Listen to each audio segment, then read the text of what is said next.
Alright, I have appeared to hit the button. Let's see if it connects. It appears it did. Alright, so same old routine.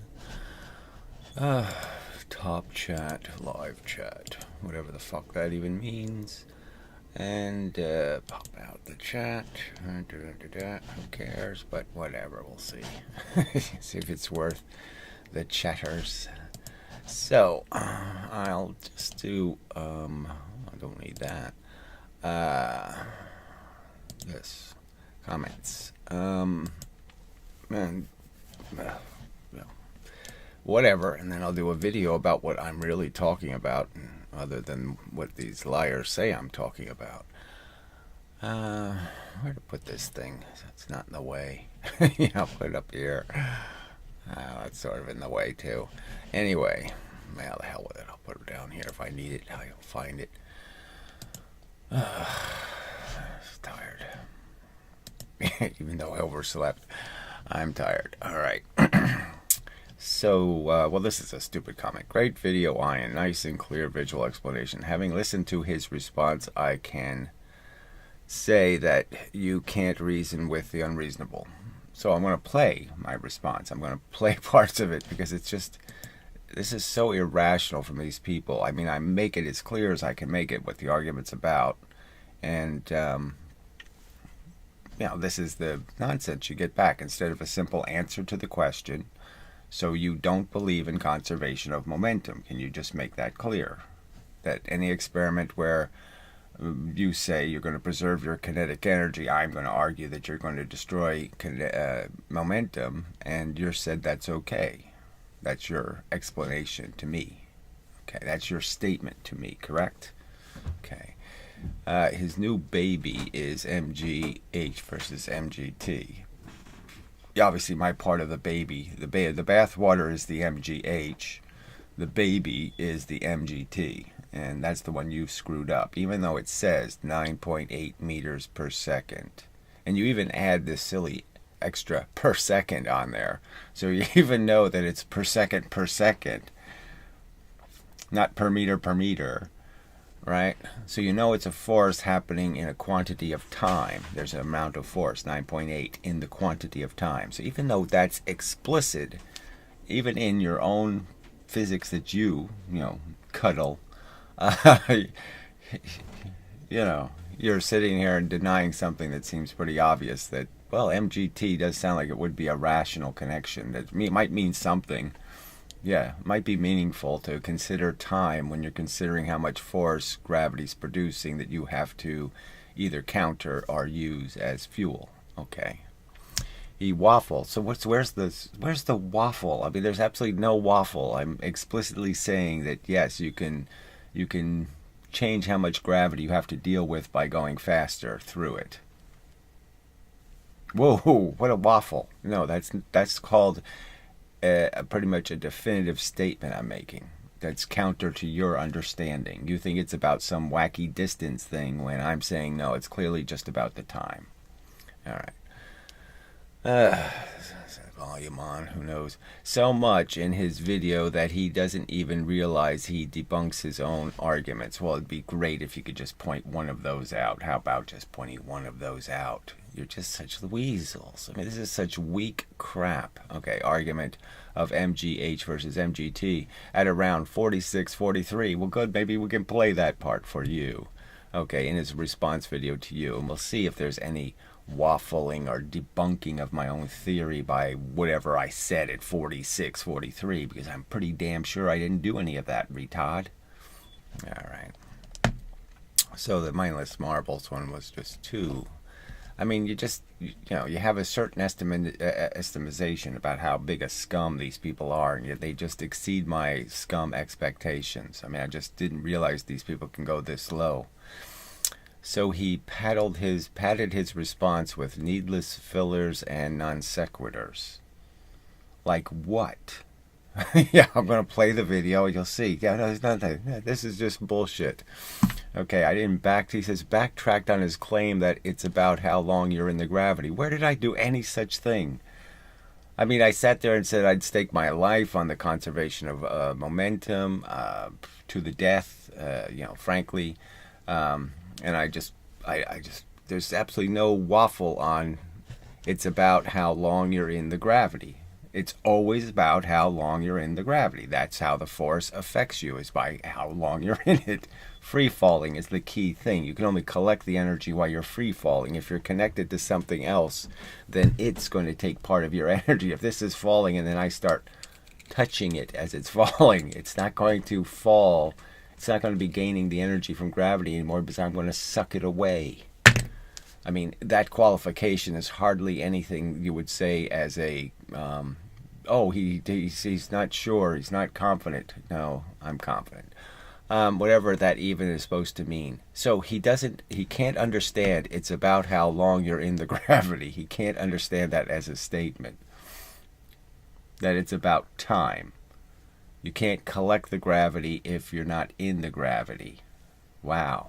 You can't get that.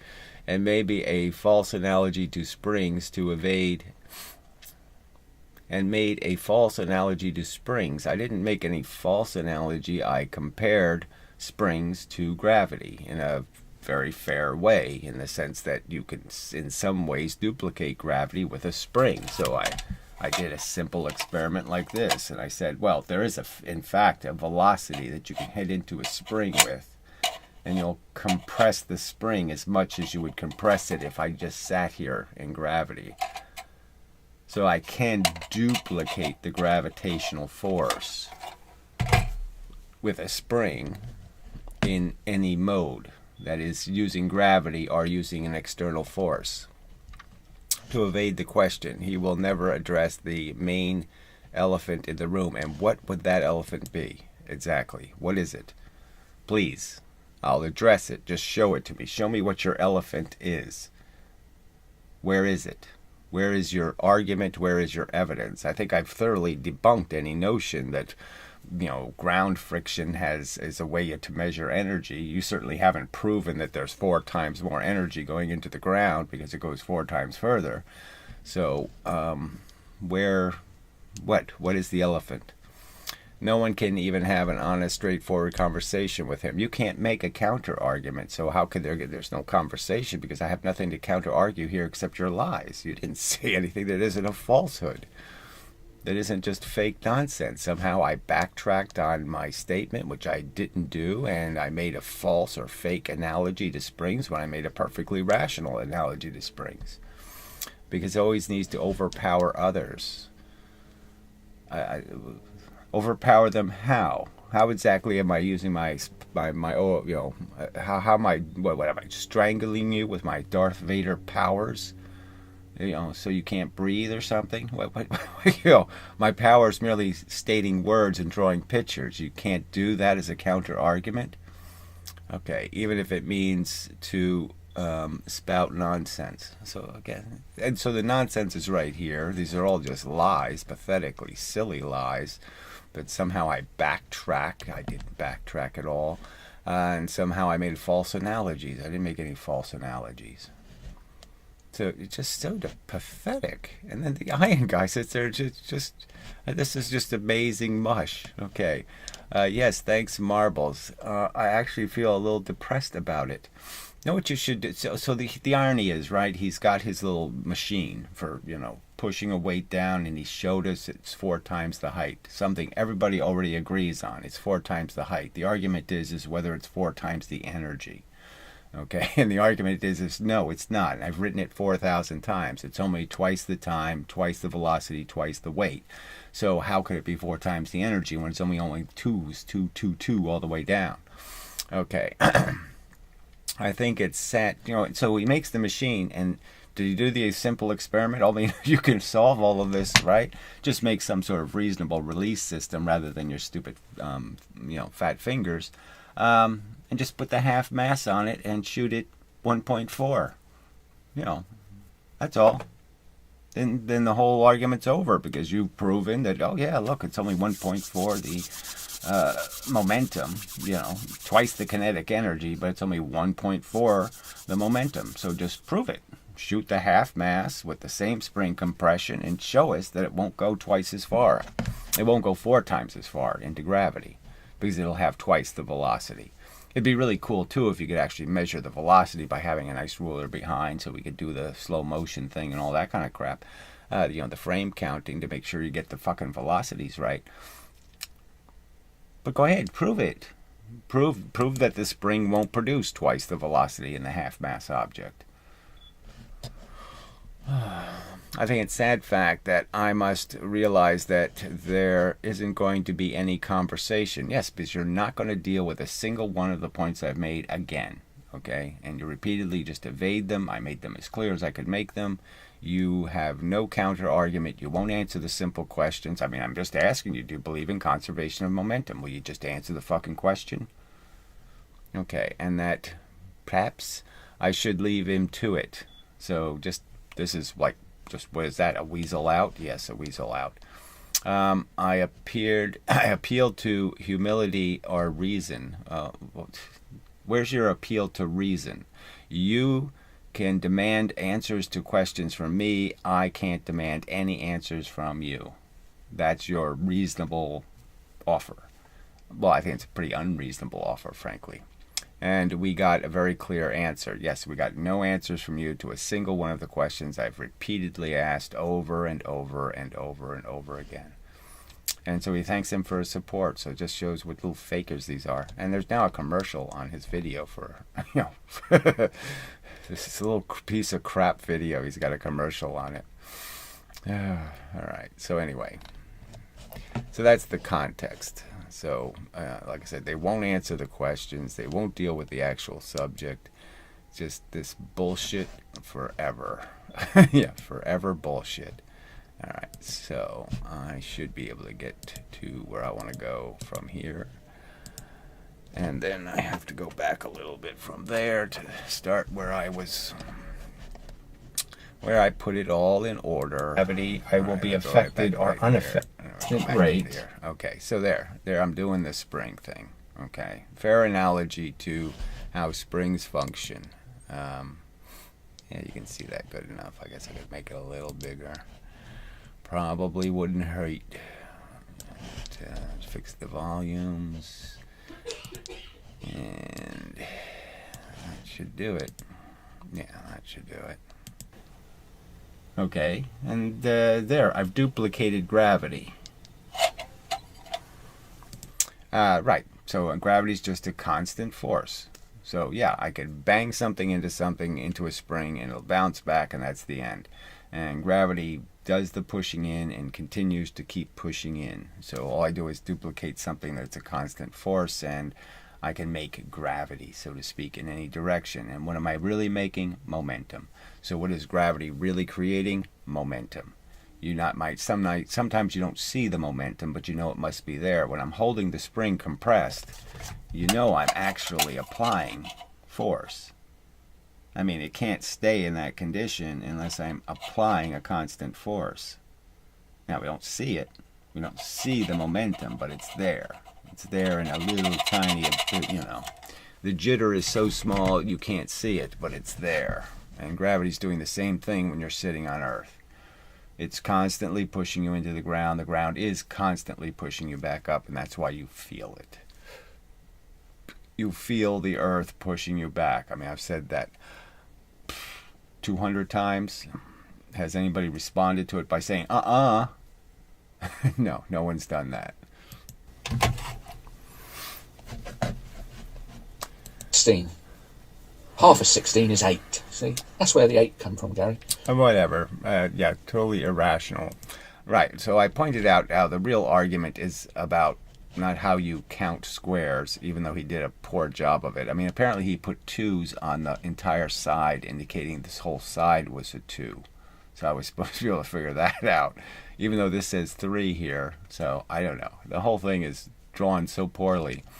But anyway, it was really just about what he was comparing, okay? So as I pointed out, I could compare the weight, okay, of the objects to the displacement. And I can multiply them times each other, and I'll get the same wacky, exaggerated number. So what use is it? It's not going to tell me what the force, what the real energy is. And certainly doing some fake thing called force and multiplying that by the outcome of the displacement of the spring is useless information because the force compresses the spring. The weight compresses the spring. Why would I multiply them times each other? Thank you. Don't need your information. That's how you find the area of this big triangle. Okay. I just thought You should have just said it's 16 and then I'm taking half of it for whatever weird reason, for which I have no clue why. And why do you think that's a right answer in some universe somewhere? Where did any of this ever get proven? Where did you prove it is 8 energies? Where did you prove any of that? Well, I'm just saying, whatever his... First, he hasn't defended the method, what he's calculating, why it's relevant. And then his answer, he hasn't demonstrated how it has anything to do with the actual results. So, it's not very useful. Oh, that's right, you didn't bother. Show you that because that's going to be very useful for you to know basic things like that. The main point of this video is... the main point is to do some kind of cheap ridicule rather than actually illustrate anything rational in the realm of how the physical universe actually works. True, that is. Okay, so they really aren't interested because they won't do the experiments that are relevant, and they certainly won't, and they certainly aren't doing anything. When they do draw something, they're not drawing anything rational. But a question for you. So he can ask questions I'm obligated to answer, yet he won't do what I've insisted or requested that really needs to be done. Do you believe in conservation of momentum? Do you think Professor Lewin was right when he said nature can't finagle momentum? So have they answered that question? So in the months I've been arguing, have they answered that question? No. Do you believe he was right or he was wrong? Is it a law that you have to conserve momentum in your systems? Okay, so that's a direct question. All right. Do you understand that gravity is a time-dependent force? Right. So make the point again. All right. So it says 9.8 meters per second. Why aren't you paying any attention to those seconds? Why are those seconds irrelevant and all you care about is distance it travels? So even though it's overtly telling you it's a force that happens in units of time, that over a unit of time you can say you have collected this much force over a unit of time. And so I point out when something rolls, it's only rolling. It rolls 4 times the distance. It's only in the rolling condition 2 units of time. You're saying it collected 4 units of force. I'm saying how could it collect 4 units of force when it's only been in 2 units of time? It's 9.8 meters per second. So it's happening per a unit of time. It isn't happening per a unit of distance. Do you understand that point? And then I could go to the actual 2 arguments. Do you understand that friction isn't the same for all objects rolling? That depending on their mass and velocity, they will, in fact... Yeah, so could they explain when you're having friction in a gravitational friction, that is friction being created by gravity pushing you into a substance, do they really think that all friction is the same? It doesn't matter whether it weighs 10 tons or it weighs 10 ounces, it will push into the ground the same amount of energy, regardless. So you can test for energy by just seeing how far something goes, because it's losing to the ground exactly the same amount of energy, regardless of its weight.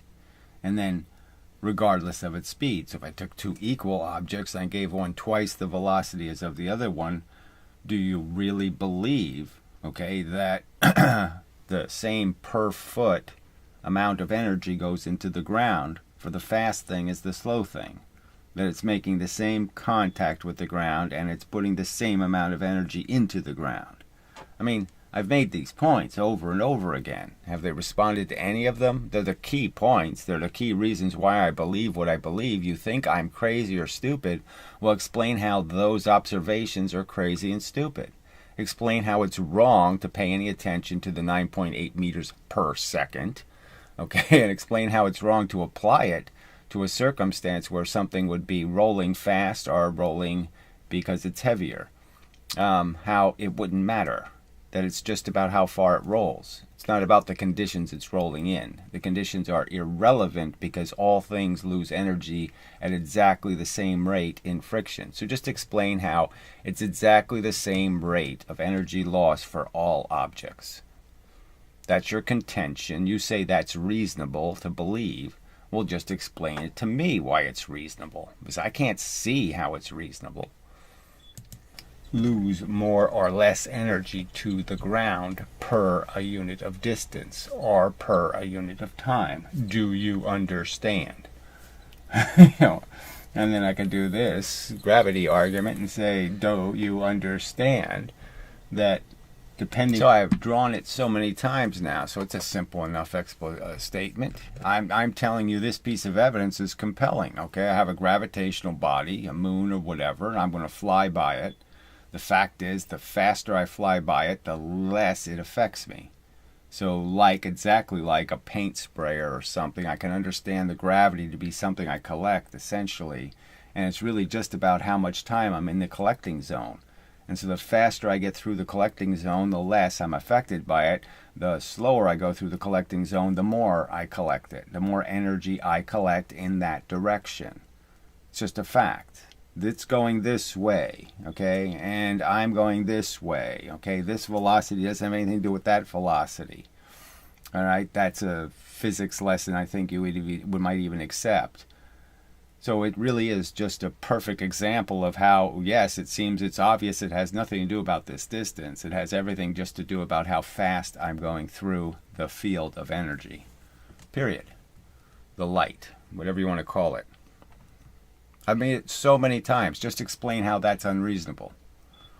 Because it pretty much proves gravity is a time-dependent force. It is the reasoning behind all of my other arguments, essentially. So why don't you debunk that piece of factual data? On how fast I travel through gravity, I will be affected or unaffected by the gravity. Will you deal with any of those? You play fair now because you're constant. So he says something like play fair when you constantly evade every fucking point I make in a video. Every single one of them you evade. And then say play fair. I mean, it's ridiculous. I say you can't tell the difference on a lever, that moves just a little bit, not too much. Between me putting a 2 minute, and the reason why we're talking about a certain amount of movement is because once you start going around the circle, you can sort of see when you're going this part of the circle, you're going this way and that way. You're not going up against gravity and down against gravity. So this is the part of the circle where you're going up and down in gravity. This part of the circle, you're not going up and down in gravity. So that's why the difference. Mass at one distance and a one mass at two distances, and you say it's easy to tell. Did you show that in any way? Did you prove it in any way? Did you do any experiment to actually collect the force that it takes, like using a spring or some other object to actually collect how much force it takes to move the objects? Did you do some qualitative experiment to demonstrate your theory? Or did you just, rig something that's not exactly similar and then say this non-similar thing is similar? Yeah, that's what you did. Do anything to explain how it makes sense that even though they are exactly the same weight, the other side is saying it's the same weight, that somehow they don't weigh the same? Did you explain how that doesn't work? No. Have I been asking you to draw a lever for 2 years? Yes. And then you talk about playing fair. Amazing, amazing. I mean, just how can people be this duplicitous? Right in the open, they're this duplicitous.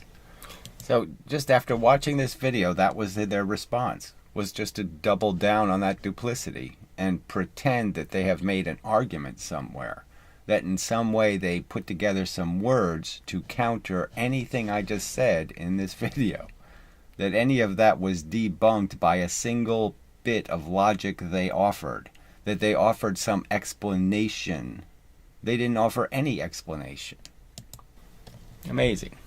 They're demanding that everybody answers your questions. And you don't. So what's the point? Again, the conversation is moot.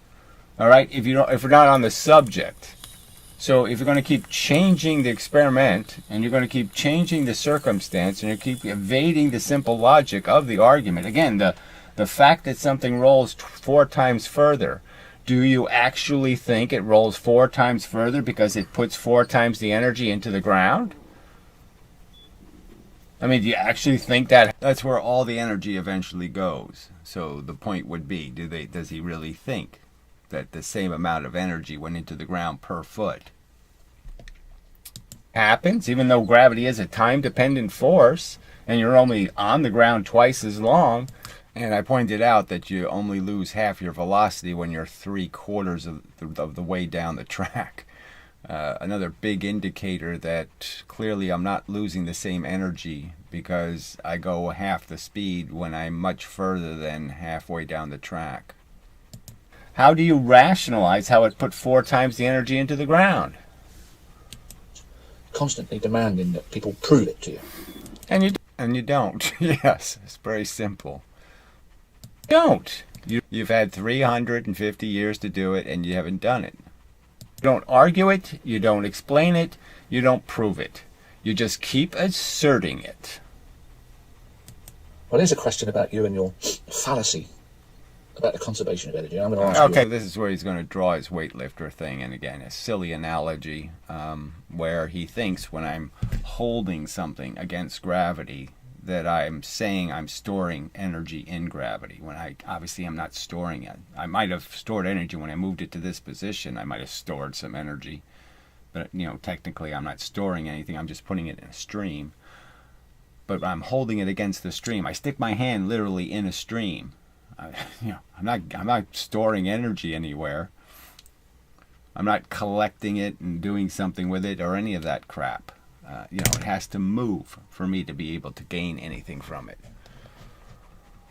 All right. That's a lie that I have any fallacy about the conservation of energy. I say it's conservation of momentum. You say it's conservation of kinetic energy. I'm saying it's not. The lever doesn't produce 1.4. The spring doesn't produce 1.4. Those aren't accurate statements by you. Springs do store momentum, and they do give back the momentum. And the same is true for levers. Levers convert momentum. They really don't give a fuck about your stupid kinetic energy. So, yeah, where's their counter argument? Question. You're always saying, why don't people draw pictures? So I'm going to draw you a picture. Fine, good. That's something. It's better than your usual crap. Yes, but it really wasn't any better because it was such a perversion of the argument. So I won't play that again. That's sort of being way too redundant. Take too long. But it did take forever to get to the point. But the point is that I certainly am not saying that all the energy you use to lift something very slowly, if I lift 10 pounds very, very slowly, that all that energy is being stored in the distance I lifted. Of course, it's not being. The whole point is I'm wasting all of it. It's a huge, giant waste. And I compared it to zigzagging your way home.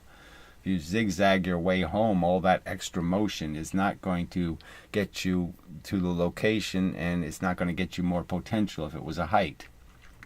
Because it's wasted energy. It's not stored energy. You didn't save it somewhere.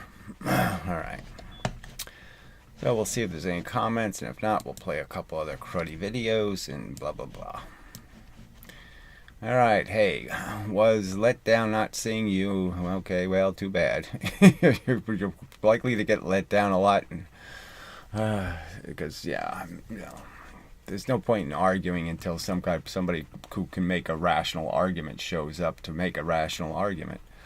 Einstein quote, this won't be of any fun at all. The division of energy into 2 essentially different parts, kinetic and potential. So again, that we already know that's a silly contrivance. So why do I have to keep arguing this kind of crap? Okay, those are just word games. All right, as I pointed out, there's no such thing as potential energy. There really isn't. There's just circumstances that provide you the opportunity to exploit something else's energy. So again, if I have a boat sitting on the shore, okay, and there's a river, the Mississippi River, you don't say my boat has potential energy. It's ridiculous to say so. It's just ridiculous.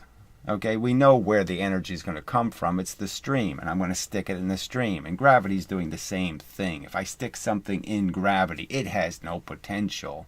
The gravity is the thing with the energy, and you're sticking it in the gravity, and once you let it go, you're allowing it to be pushed by the gravity. I mean, fuck, it's not that complicated. All right. Concept of potential energy. What the hell? Oh, well, I'm back up here. Essentially, two different parts. Kinetic and potential energy must be felt to be unnatural. Okay, thank you. Hertz felt this to be so disturbing that... Okay, so he's going to continue down here, I guess. Jeez. Oh, fuck you and your 420 stuff. I ought to just block you. I think I'll delete it. I mean, this is such baby talk. You and your, I mean, it's like saying wanking day. Let's have a national wanking day. And then somebody can show up and say, oh, well, how was your wank? I mean, you know, your little recreational pleasures are really not so cool. Okay, you think it's really cool? No, it's little kid stuff. Kids smoke pot, frankly. Kids smoke cigarettes, okay? And the only reason why adults do is because they're addicted, and it's a residue from being a moronic kid. All right? And so all you're doing is showing that you can't grow up, okay? Because your little 420 isn't magic, okay? It's just a way of putting your little brain to sleep. Oh, fuck. Because you can't do anything with it. Ugh. I'm sorry, I'm not for laws against drugs. I'm for laws against retarded and stupid. Okay, celebrating your drug is really a stupid thing to celebrate. Oh, I'm a 420er. God damn it. Watch Cheech and Chong, okay? They're not going to cure cancer. Fucking moron. In his very last work, he attempted to free mechanics from the concept of potential energy. I don't know what that says. From the concept of force. Well, that would be really dumb. So if that's what he was trying to do and say that, energy isn't made out of force, I don't think that's what he was going to do. But whatever.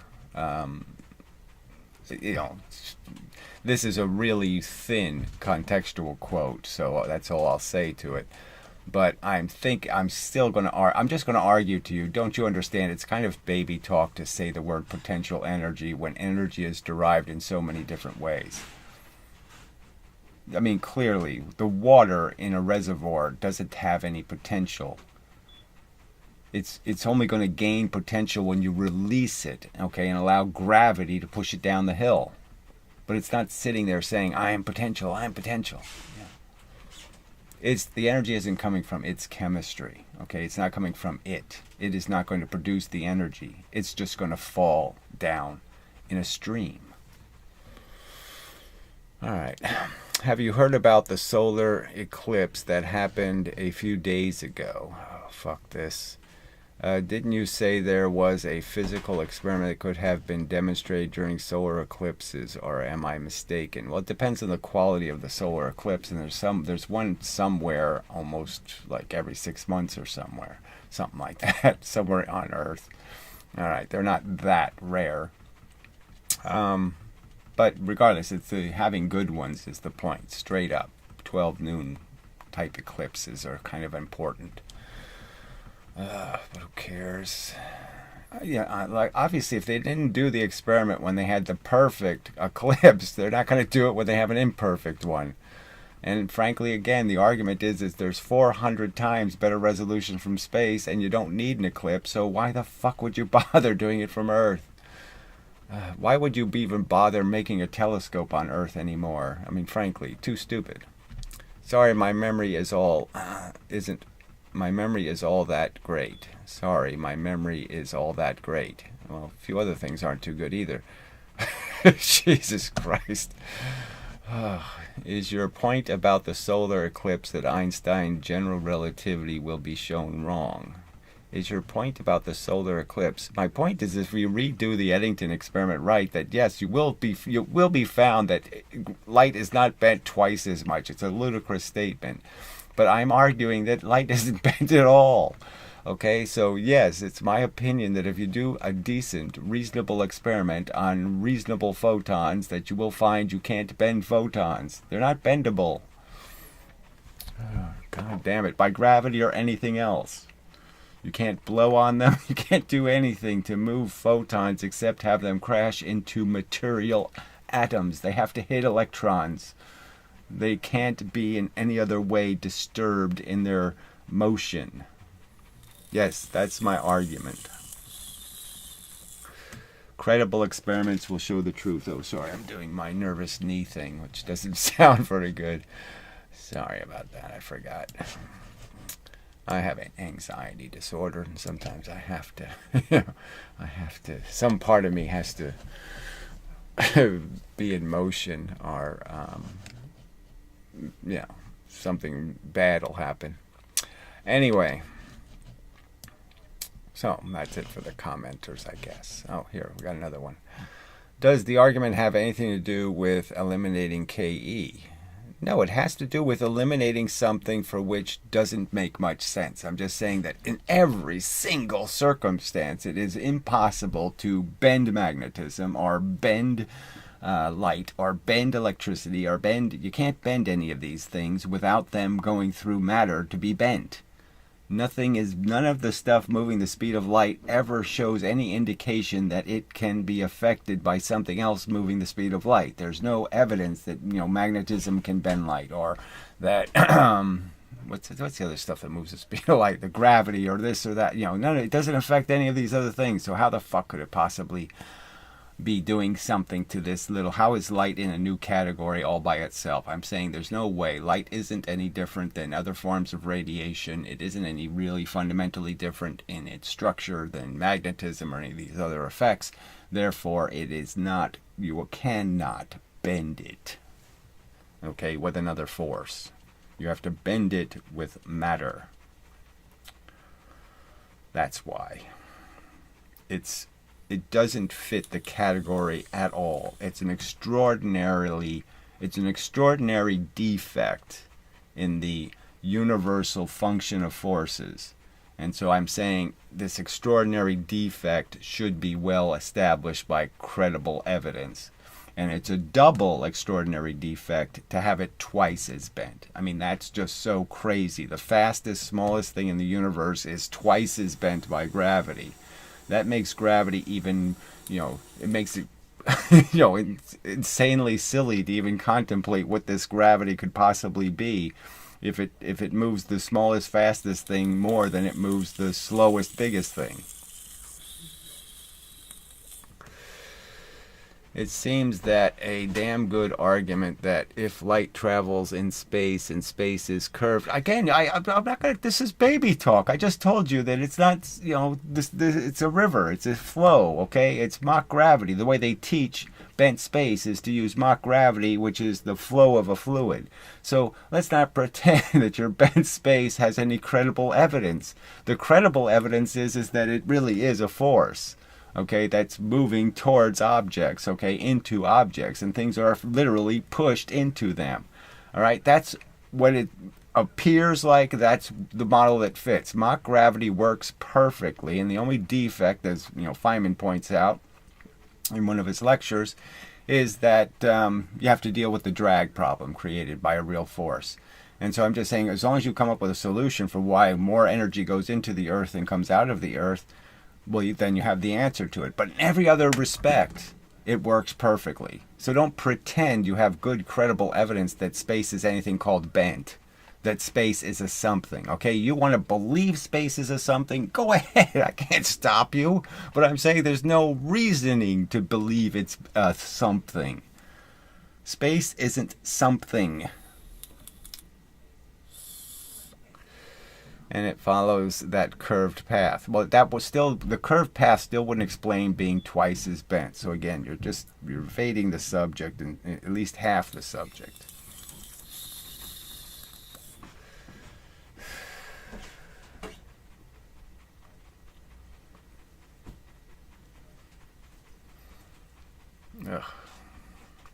How do you explain gravitational lensing? Again, so he's just going to keep doing it.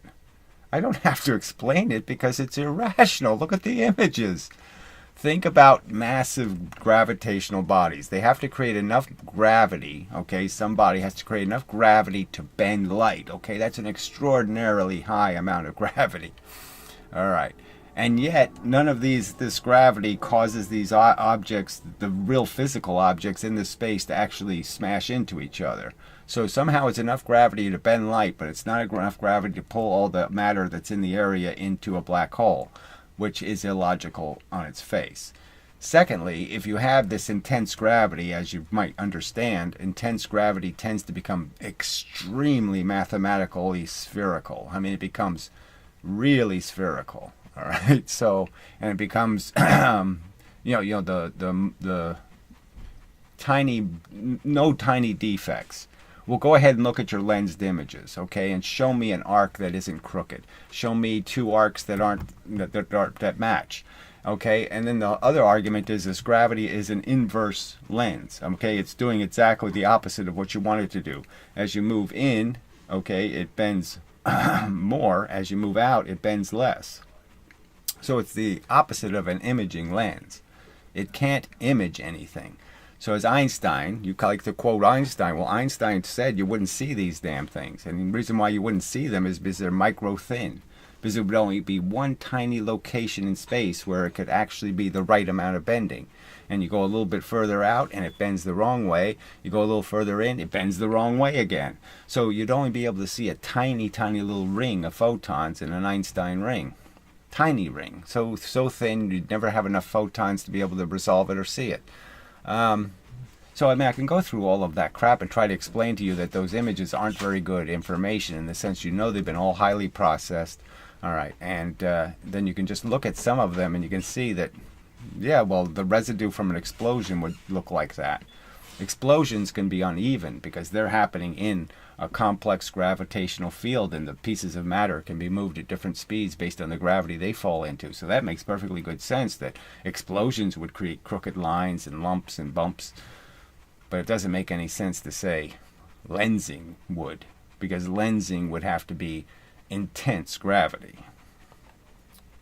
All right. But I really don't want to argue these subjects here, frankly, now. But whatever. I guess I can do it here now, but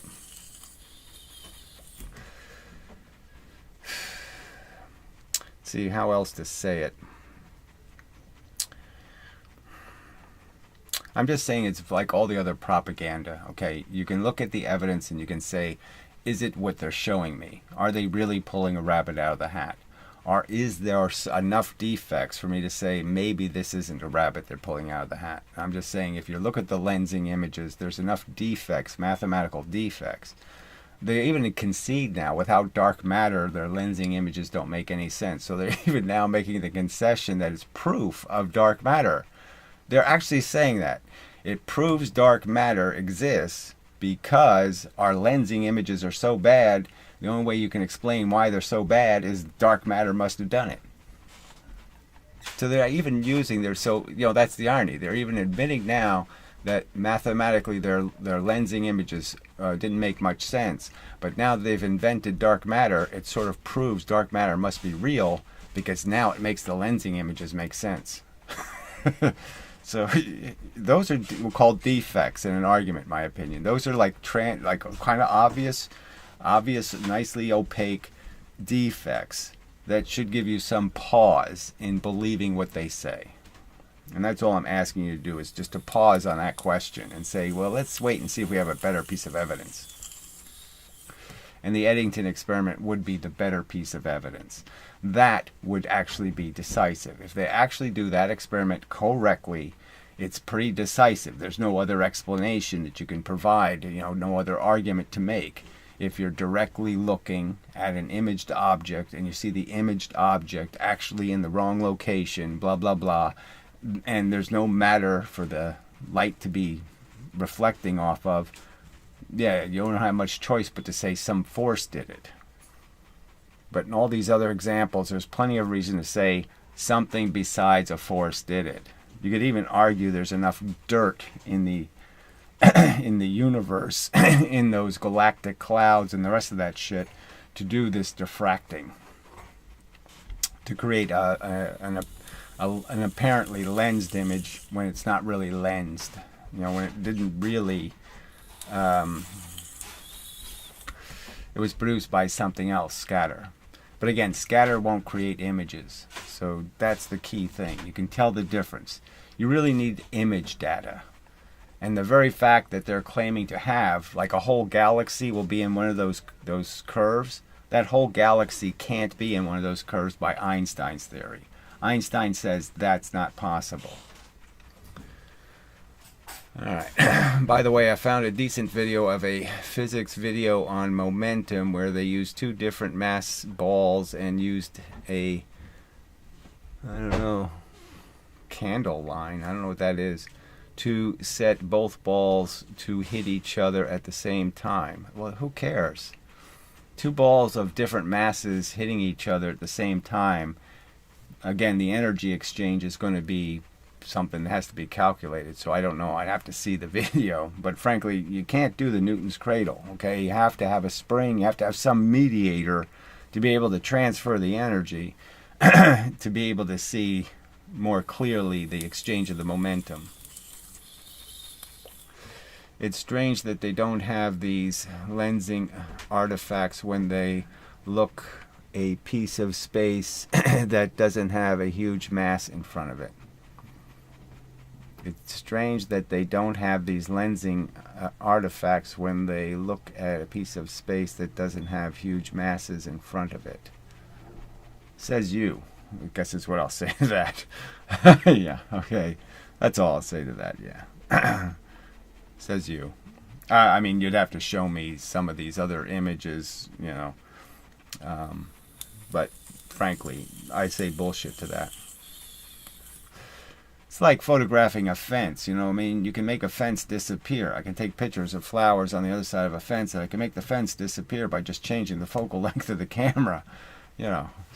So I think you're just being fooled by, you know, the tricks of photography, frankly.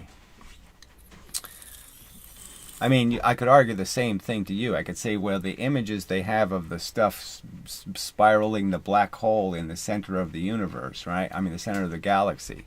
They say they have pictures of this stuff, you know, going around the black hole. Why aren't there any lensing images in that? You have this huge black hole. How come it's not lensing anything behind it? Nothing. Nothing. Zero. There's absolutely zero lensing, even though you know you have a massive black hole there. So why don't you explain that one? Yeah, I like I said, I really don't want to argue this subject. I've done tons of videos on it. I don't think it's that interesting, frankly. I'm saying I want proof, okay? I want evidence. I don't want your shit, okay? I don't want mathematically silly, okay, lensing images. I don't want any, you know, 1900 technology Eddington experiment. I want something better than this, okay? And if you can't produce it, you can't produce it. If you want, I could email you. Yeah, well, exactly. Well, just, yes, if you find something, you know, it's not that big a deal. Yes, you email me the link. I would appreciate if you see a link that seems important. Or post it in the comments of one of the videos. I don't care. You know, it's not that big a deal, but yeah, I would like to see it. If you saw something that seems interesting, okay, I'll look at it.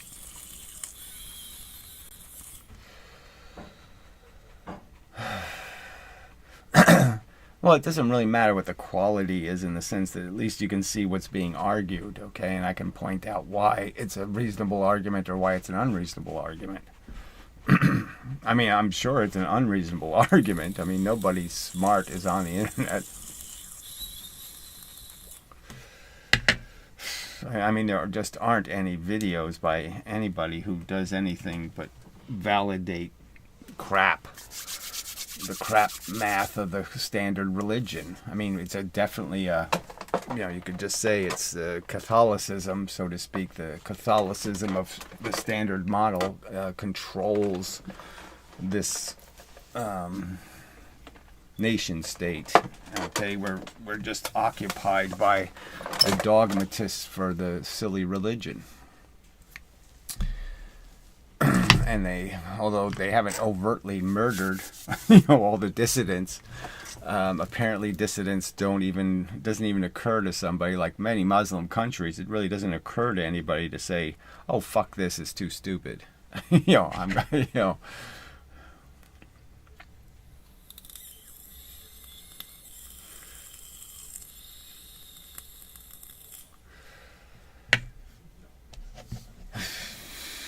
All right, so, okay, it seems like you've slowed down enough for me to say I might as well go somewhere else.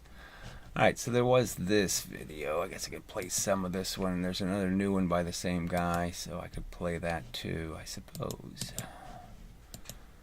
They're not really that useful, but he has a few arguments in it. So 6 views. I mean, that's just terrible. The guy really isn't that bad, and 6 views. I mean, it's just horrendous. Cons of mom. It would be polite to kind of say how we're actually going to do this problem. So conservation of momentum, cons of mom. So the momentum before the collision is 5 times 2 minus 2 times 1. So I think he's going to get to the part where he says, well, what about kinetic energy? I think that's in this part. Hopefully it's in this part.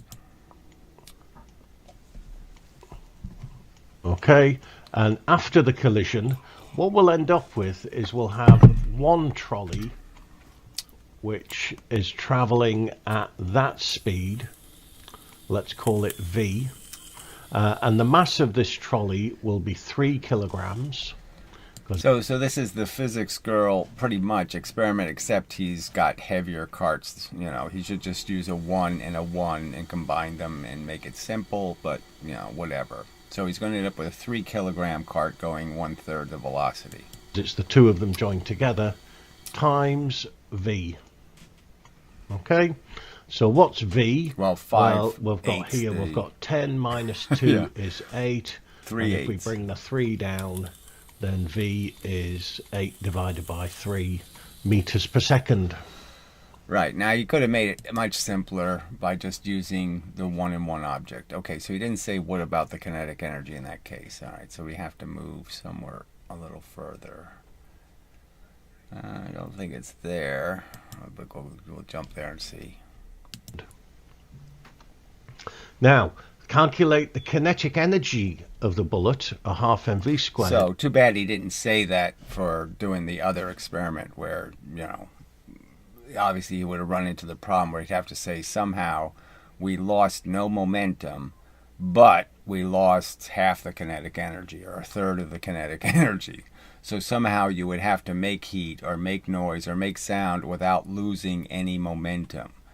Which, as I've pointed out just right there, shouldn't this conversation be over when that ludicrous circumstance happens where you have an experiment take place and you've perfectly conserved all of the momentum and you're going to claim you lost half the kinetic energy? That's the physics girl experiment. And so you're going to say, I made sounds and I vibrated the ground and I heated the object and I made some sparks and I didn't lose any momentum to do it. No momentum was used to make sparks, to make sounds, to vibrate the ground, to do all of that crap. I mean, doesn't that just demonstrate decisively this cannot possibly be rational physics? There's something wrong here. You can't just walk past that and say, that's okay. And in this example, you have another perfect example in the sense that you're going to say there's 2,000 joules over here and there's only 2 joules going this way. But the momentum has been conserved. We have exactly the same momentum in both objects, and yet somehow, Before, calculate the kinetic energy of the trolley. After, how do you account for the difference? Do it yourself, and you'll notice that we've lost an awful lot of kinetic energy. Now, energy can't be created. Right, so we conserve the momentum, and yet we lost the kinetic energy just magically. And the only way you can lose it is through things that have momentum. things that are a derivative, a consequence of momentum exchanges. You have to have a momentum exchange to create heat. You have to have a momentum exchange to create sound. Created or destroyed. So this kinetic energy has been transferred into other things. Most of it will be heat.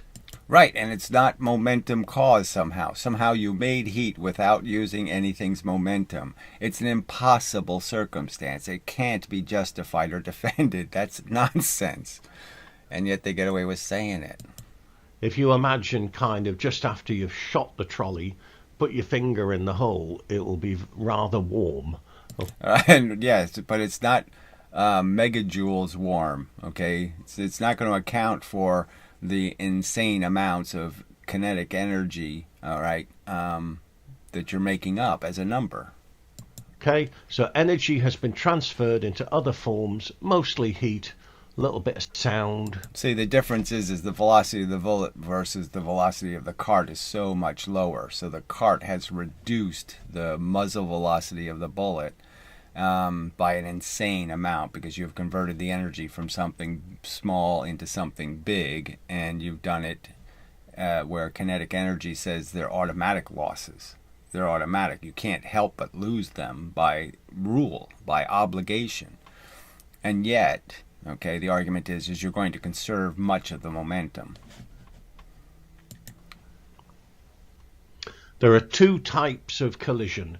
Now, momentum is always conserved. Remember that. Momentum is always... So it can't always be conserved by their theory. So again, as the examples prove, the spring and the lever and hydraulics are all demonstrating to you that you cannot possibly believe in kinetic energy, okay, and say momentum is always conserved. So you have to do what Brozo says. Brozo says the spring only makes 1.4. He says the lever only makes 1.4. He says, I guess, I don't know, we haven't heard him say anything about hydraulics. He says that the hydraulic system, it has to be 1.4 also.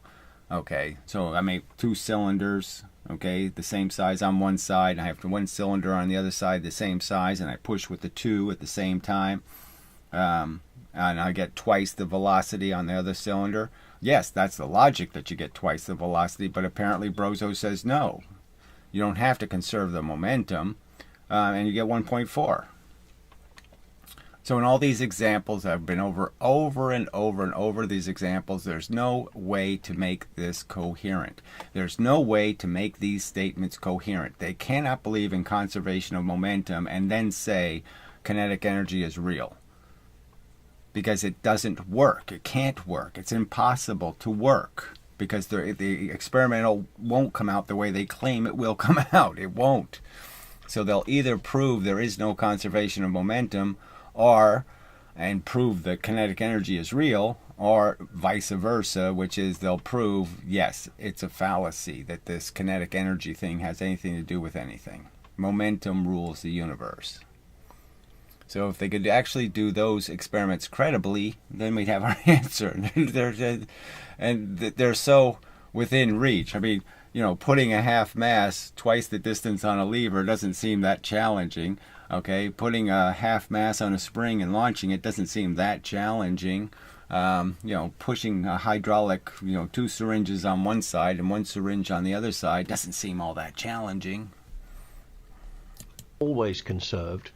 But so it's always conserved, but an elastic collision, kinetic energy is conserved. In an inelastic collision, kinetic energy is transferred into other forms. Yes, it's lost. So they're just making an excuse for where, see, they can't explain how you could make free kinetic energy, so they just say it doesn't apply. And then the place where it does apply, where it is conserved, they'll say, oh yes, but it goes to other places. Okay, but you don't use any momentum to make all those other places move. So you cause a bunch of movement without using any momentum. Firing the bullet into the trolley, that was very much an inelastic collision. In kinetic theory later on... Well, that's, I'm not sure that's a reasonable statement in a way. Obviously, the bullet transfers the energy over the path it takes through the object, so I don't know if I'd call that inelastic, but whatever. When you talk about gases, we assume that these gas particles, all the collisions, are elastic. And why do you do that? I'm not saying it's wrong. I'm just saying you have to understand why you're doing that. Because the energy is conserved. Because the energy actually in the small universe, energy doesn't disappear anywhere. You can't just say, oh, we lost it to heat or friction. Because in the small universe, heat and friction is what the little universe is actually doing. That's movement to the little universe. The little universe calls that momentum. The little universe doesn't call that friction. It doesn't call that heat loss. It calls that momentum. All right. So I think that's about all that was useful there. The rest is other examples. I mean, it's good. He gave a few examples, blah, blah, blah, but it's just the standard crap. This was the only part where he actually combined kinetic energy with a conversation about momentum, and obviously did it with the same kind of bullshit. Like, it's just a magical amount of losses we had. We just, we burned down a few houses, did this, did that. Yeah. All right. So let's see if there's any chatters. All right. Let's see. By the way, okay, we did that. If you want, okay, I did that.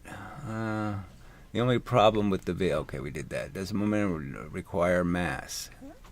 Well, obviously, the elemental forces are the cause of all motion. So forces carry the motion, the original motion, and they just stick essentially to a piece of matter, you could argue. And the matter is pushed by the force while it's stuck on the force. I mean, the matter. The force pushes the matter while it's stuck on the matter. All right, so you can just say that, yes, the force, I'm going to say, you don't have to make them out of mass, but of course, what would the sense be of saying they have momentum without it? It's just a very, very small mass, you could argue. So it doesn't add mass to the object, and the only thing added is the velocity, which is very high. All right. I found a video arguing that it doesn't need mass. Well, I think that's just insanely silly. So yes, I know there's a couple of people who have argued that, but they're arguing it doesn't need rest mass. So they're still saying it has mass because they're using a mathematical trick. Okay, they're saying it's zero mass when the light isn't moving. Well, obviously the light's never not moving. I could make an argument the force never stops. So how the fuck could it ever have zero mass? Because, it doesn't stop. So it always has non-rest mass.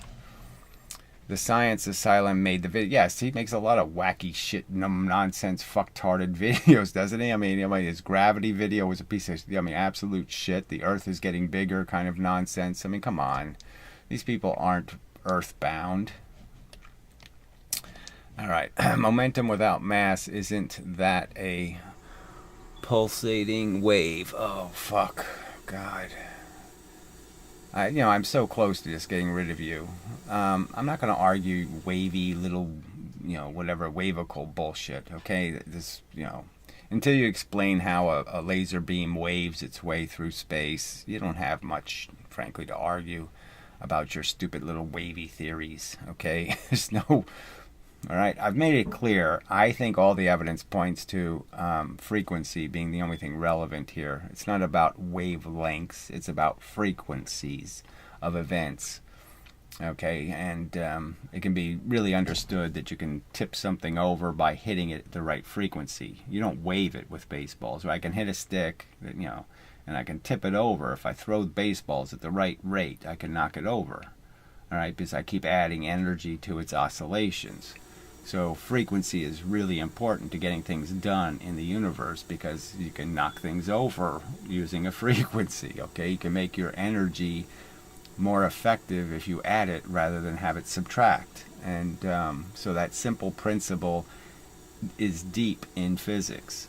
And it's just that. That's the only principle that exists. That's what makes frequency interesting, is that you can have a frequency that is on resonance, or you can have a frequency off the resonance, and therefore you can add energy versus extracting energy. All right, and that's all it's interesting for. And all the rest of this wave talk is just, in my opinion, it's obnoxious, gooey baby slobber. I mean, what do you think is actually happening? I mean, you really think the universe is full of little jellyfish, creating little jellyfish waves or something. I mean, it's all fairy crap. It's nauseatingly silly conception of reality from my perspective. Until you produce a piece of evidence showing something waving, sorry. I've already well demonstrated the two-slit experiment is easily understood as just frequencies, particles, and phase, and has absolutely nothing to do with anything waving. I also found a few other experiments I found to be interesting, useful. Well, that doesn't mean much, but fine. You know, the fact that you found them interesting, I'm just not too sure that's going to be great news, but we'll see. I can post a link to the video, but for some reason my comment gets deleted by YouTube. Fine, just email. ds@donotgo.com. Not that complicated. Do you have to check? I do have to check now. No, you don't have to check now. Well, I'm not going to. You could check later. I think it's a pretty good experiment. Okay, got it. Jesus. You're really kind of anal and, you know, you kind of, I think I'd get it. When I got the email, I think I'd figure out what I was supposed to do, but it's okay. I'll send you the video link through email if you want to check it out. Okay, yes. I'll check out anything, okay? And but I'm just saying, don't tell me, you'll be so glad, because I probably won't. I'll probably say, oh, barf, another piece of shit to debunk. But anyway, we'll see. Maybe you can be helpful. It's a possibility, right? I mean, you know, maybe the audience can be of some use. Wow, I mean, maybe that could happen. So I never claimed it was impossible for a viewer of a video to do something useful.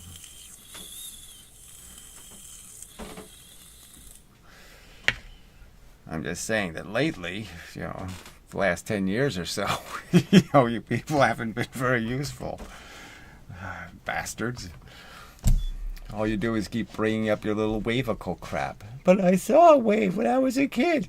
The wave went right by me and it said, love. It was a love wave. Oh, God, I just hate this planet. Anyway, all right. So here's another video by the same guy. All right. It's got 1 view. Let's see how many views we can add to it. It's got 2 views now. I mean, really, it is disgusting. I mean, like I said, the guy makes pretty good videos. You know, they're okay. It's junk science. I'm just saying, for the junk scientist types, they're fine videos. You know, and it's just an amazing diss by how YouTube functions that this content doesn't gain better than 368 subscribers. For, like, you know, it's been a while he's on here, I think. Let me look. See how long it's been. About page 2020. So it's been a while. Let's see how long he's been making videos. A year ago. See, they go way back. Yeah. 2 years ago. 3 years ago. So, yeah. No excuse for how YouTube works. There really just isn't any excuse. This is disgusting that it degrades content this way. AQA. I mean, some people would make the argument that my content gets degraded because I'm an obnoxious, foul-mouthed shithead. But you don't have to be for Google to, you know, treat you badly. You know, it treats a lot of good content badly. I mean, a lot more, you know, content that should be rising to the top doesn't have any chance of getting seen and appreciated. And you know, that's a huge flaw in the Google search engine. All right. And no one's going to fix it until more of you fuckers concede the point that it needs to be fixed. We need a better indexing service than Google's shit algorithm. Level physics, work, energy, and power. So I haven't seen this. He's probably going to make a huge this particular mess part out of it. The specification, no doubt, is what we're going to be looking at in this video. So, what is work? Now, the definition of work that I was taught many, many years ago. Work is done when the point of application of a force moves in the direction of the force, which is a bit of a mouthful. Another Yeah, which is a pile of crap. It should be, well, work is when you expend, okay, when you use mechanical energy, when you take momentum, okay, and move it from one place to another place in space. That's work. Well, that's not even the right way to say it, right? Yes, because obviously you can push against the cement wall and you're not moving anything. So it's really just the expenditure inside of a body, because the work is done inside the person's body. one, work is done when energy is transferred to or from an object. There you go. Yeah, if you want a deep understanding of work, great. I think basically a working understanding, work is force times distance. You can think of work as being a type of energy. So it's just retarded, right? Because force times distance in space gives you a different answer than force times distance on the ground. So if I push this object in space, it's going to be the 4 times rule. If I push it in space, it's going to be the 2 times rule. So, you know, this is just garbage, frankly. Force times distance. It's just a silly, stupid, idiotic, moronic way to measure how much energy something has, is to assume it doesn't matter what shape it is, it doesn't matter how much it weighs, it doesn't matter, all these things don't matter, and somehow the distance is going to tell you how much work you did on the object. Bullshit. Because in this very example, you can see it, the bigger I make this space, the less distance I'm going to be able to push it, right? Because I'm going to have more friction. And I put a little pebble under there, and I could just roll it right across that distance, and I could do a lot less work, right? I put a dolly under there, I do a lot less work. I mean, come on, it's just a silly definition. Yeah, the 2 definitions above are absolutely correct, and they are the proper definitions, but it's useful if you just think of work as a type of energy. It's measured in joules, it can be measured in Newton meters. And it's absolutely useless. It can't be. You're not measuring the actual work. You're not measuring calories burnt. You're not measuring wattage. So I mean, they should put it in terms of like wattage, because in my opinion, wattage can be understood. I mean, wattage is a big giant spark. You could see it. You know, you can get a grip on it and say, okay, I can understand what a watt is. Here's a watt. Boom. Make some lightning.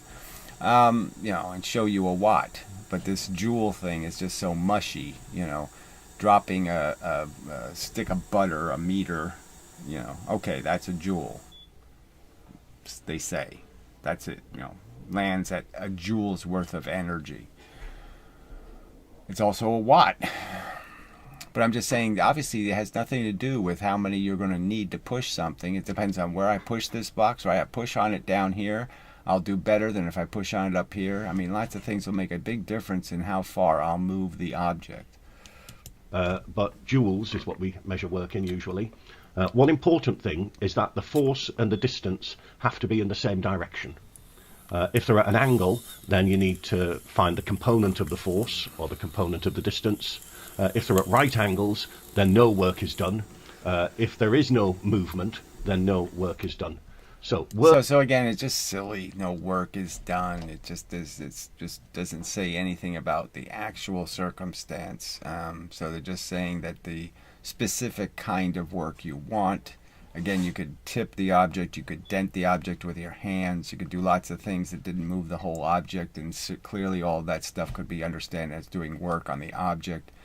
Just placing your hands on it, you're heating the object. You could be heating it. You're doing work. I mean, it's a lousy way to describe a really important word. I mean, this work word is a really important word, and this is a trivially silly definition of it. Work equals force times distance. It's probably what you learnt at GCSE, and that's a good working definition of work. It's garbage. Here's some examples. Now, when something falls down, gravity does work, pulling it down. Okay, and the amount of work. So he says pulling it down again. Just sorry, wrong conclusion, wrong choice. Okay, so yes, the stream is moving down. You stick something in the gravity. You can hold it against the gravity, the stream, or you can let it go and let the stream take it. Okay, but it's going to be pushed by the stream. It's not going to be pulled by the stream.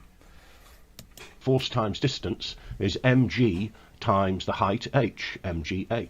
Maybe that's familiar.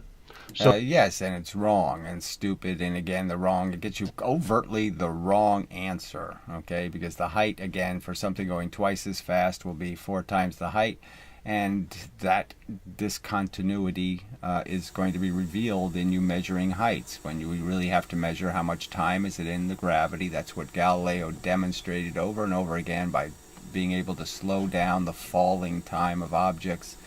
He made it quite clear how gravity works. 1, 3, 5, 7. That's how it works. Same amount of force applied for a huge amounts of differences in distance. The first little bit, you get a little tiny bit of distance, same force.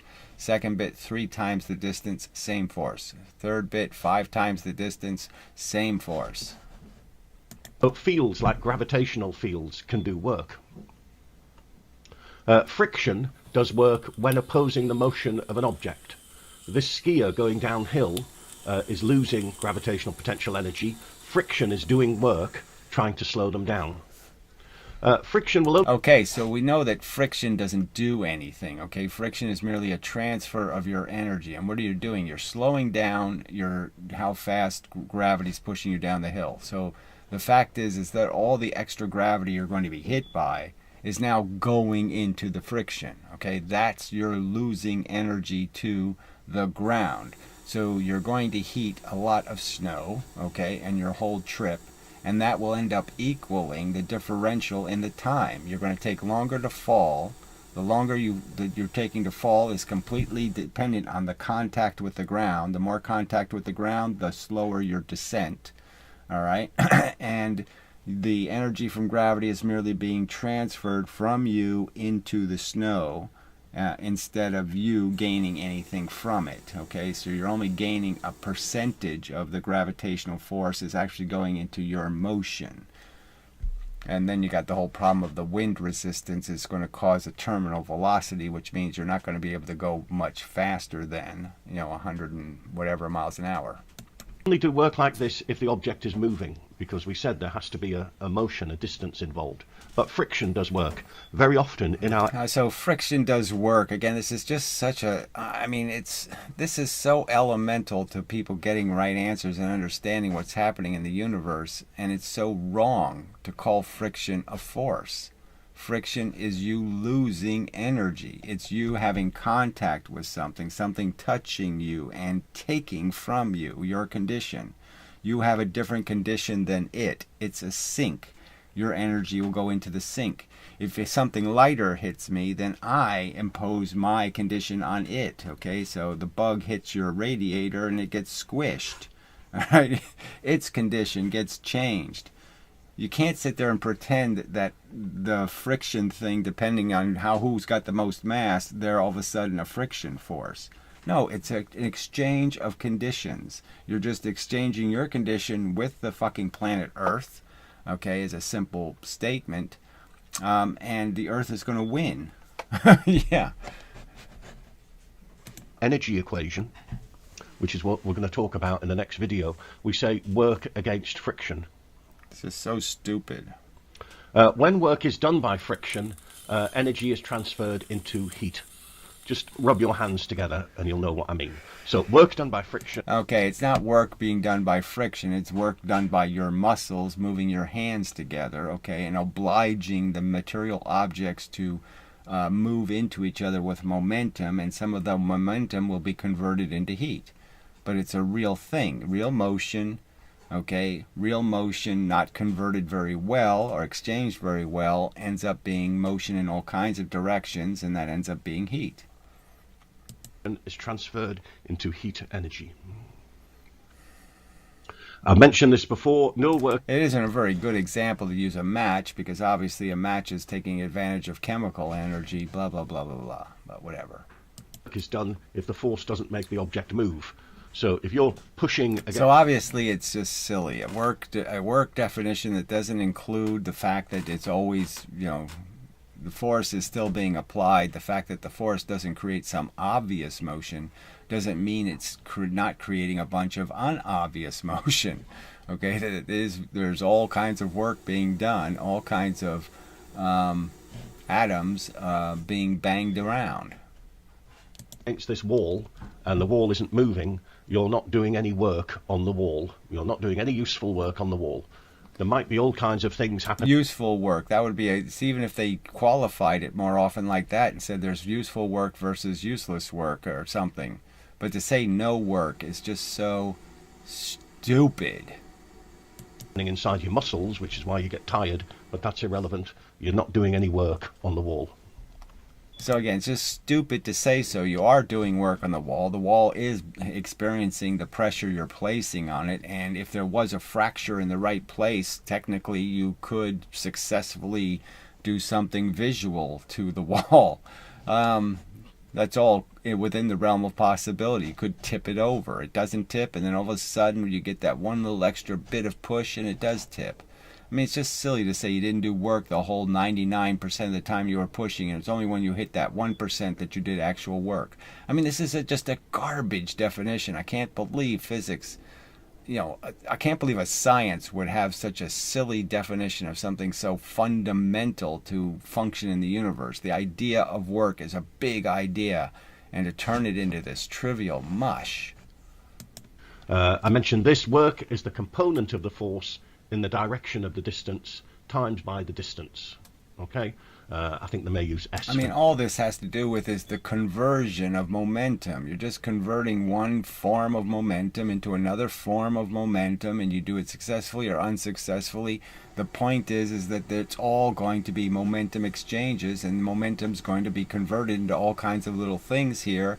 And so it'd be silly to say this thing didn't lose any momentum when it heated the block, or when it tipped the block, or when it did some other thing to the block. It'd be silly to say there wasn't any conversions. There was a ton of conversions.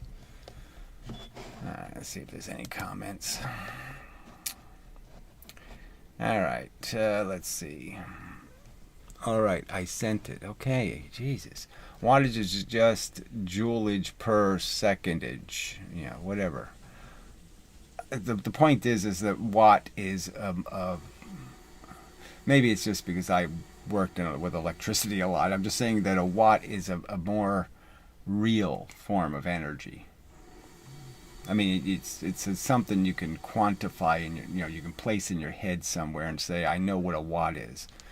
All right. Thanks for the stream. I'm heading out. Okay, Jesus, all of these reports. Are you tying your shoe? Did you tie your left shoe first or your right shoe? Which shoe did you tie first? If I find anything else useful, I'll send it. Gonna go to work. Okay. Just say bye or something. You don't need all this storytelling, frankly. Momentum isn't used to produce heat. Says you. I think it's just retarded, okay? I'm just going to say, I think you are fucking retarded, okay? If you think momentum isn't converted into heat. I think you're fucking retarded. All right. Collide two equal massed objects connected by a string. The string extends to the max...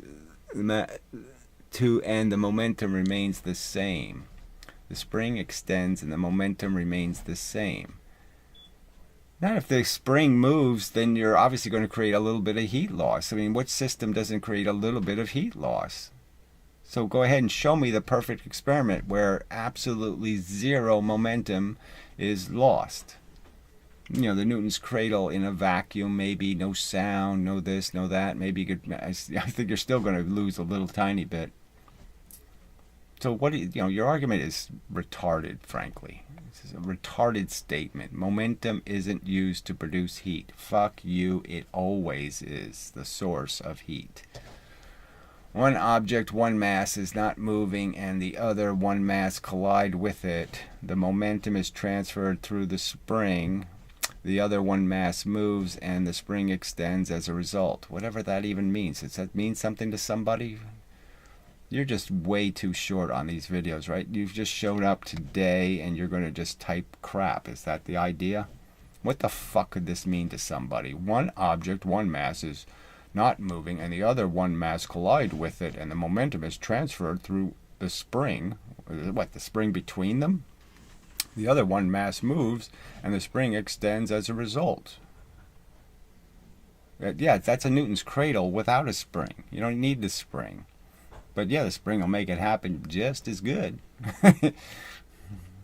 Well, frankly, I haven't done it with a spring, so I can't say it would be just as good when I think about it. The spring just becomes irrelevant, I think, when the masses are equal, because the energy just moves right through the spring, right into the other object, so it wouldn't matter. I don't think a spring would change a Newton's cradle between equal masses. What it'll do is change the Newton's cradle between unequal masses. But anyway, if what he's saying is how the Newton's cradle works, right? I mean, this sequence of this channel really doesn't need you to show up to explain something we already have seen 4,000 times, retard. So, you got to do a little bit of time. You got to take a little time to figure out what this channel's about, what all these arguments are, and then you can start typing crap. But there's absolutely no point in you sitting there taking one sentence and deciding you're going to debunk something or say something relevant. Ugh, fuck. Goddamn people. They're just so full of themselves. I mean, I would never show up on a video on a subject I don't know much about or what they're talking about and then just start typing shit until I know whether the guy's for it or against it or what he's actually arguing. I mean, come on. Ugh. Yeah, sorry, I just don't get you people. You function in a manner I do not understand. All right, we'll play a little more of this, I guess, because you people aren't useful. So, distance actually, but this is quite a common little kind of exam question that you might have to do. And just remember, the force and the distance have to be in the same direction. So in this particular case, you're just going to create this unnecessary complication. So we have to dissect the momentum. We have to take away the portion going up, and we have to just stick to the portion going sideways. And well, at least it's like a 45-degree angle, so we can almost split it in half, and we can just say, okay, whatever the force is, we'll just cut it in half, because only half the force is going in the direction we wanted to move the block. But in reality, this wouldn't work anyway, because if you actually did that, you would have some lifting energy on the block, and so the lifting energy would actually make it easier to move the block because you'd have less contact with the surface.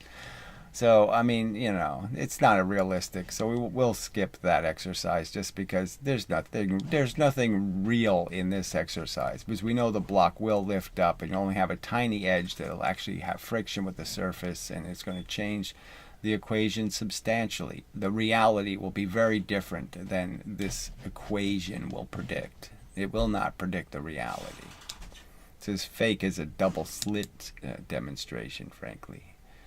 All right, here we go. No work done if the force and the motion are at right angles. So again, obviously gravity does plenty of work, okay, on the Earth in terms of changing its path to make it possible for it to stay in orbit. So again, that's silly. So they're saying it's no work because there's no difference between the distance between the Earth and the Moon. But obviously, you take away the work the gravity's doing, and the Moon doesn't stay. So it's obviously doing work. It's just, again, too silly to say no work is being done. It's just too fucking silly. Because the Moon doesn't get any closer to the Earth. I know its orbit is slightly elliptical, but that force doesn't do any work, because there is no overall motion towards the Earth. So you see, I mean, that's just like a catch-22 or something. I mean, that's just so slimy a statement, because clearly it's bending the path. It's doing obvious work. So to say it's not doing any work because it didn't change the distance, it certainly changes the goddamn distance, in the sense the distance would be much greater between the Earth and the Moon if the gravity didn't push the Moon. So obviously it did make a distance change. You're just not looking for the right distance change. Power is the rate at which work is done, how quickly work is done, the amount of work done in a certain time. That's what the rate means. It means divided by time. So power is work done divided by time, or the rate of energy transfer. It's the same thing. So to me, this is more semantics nonsense.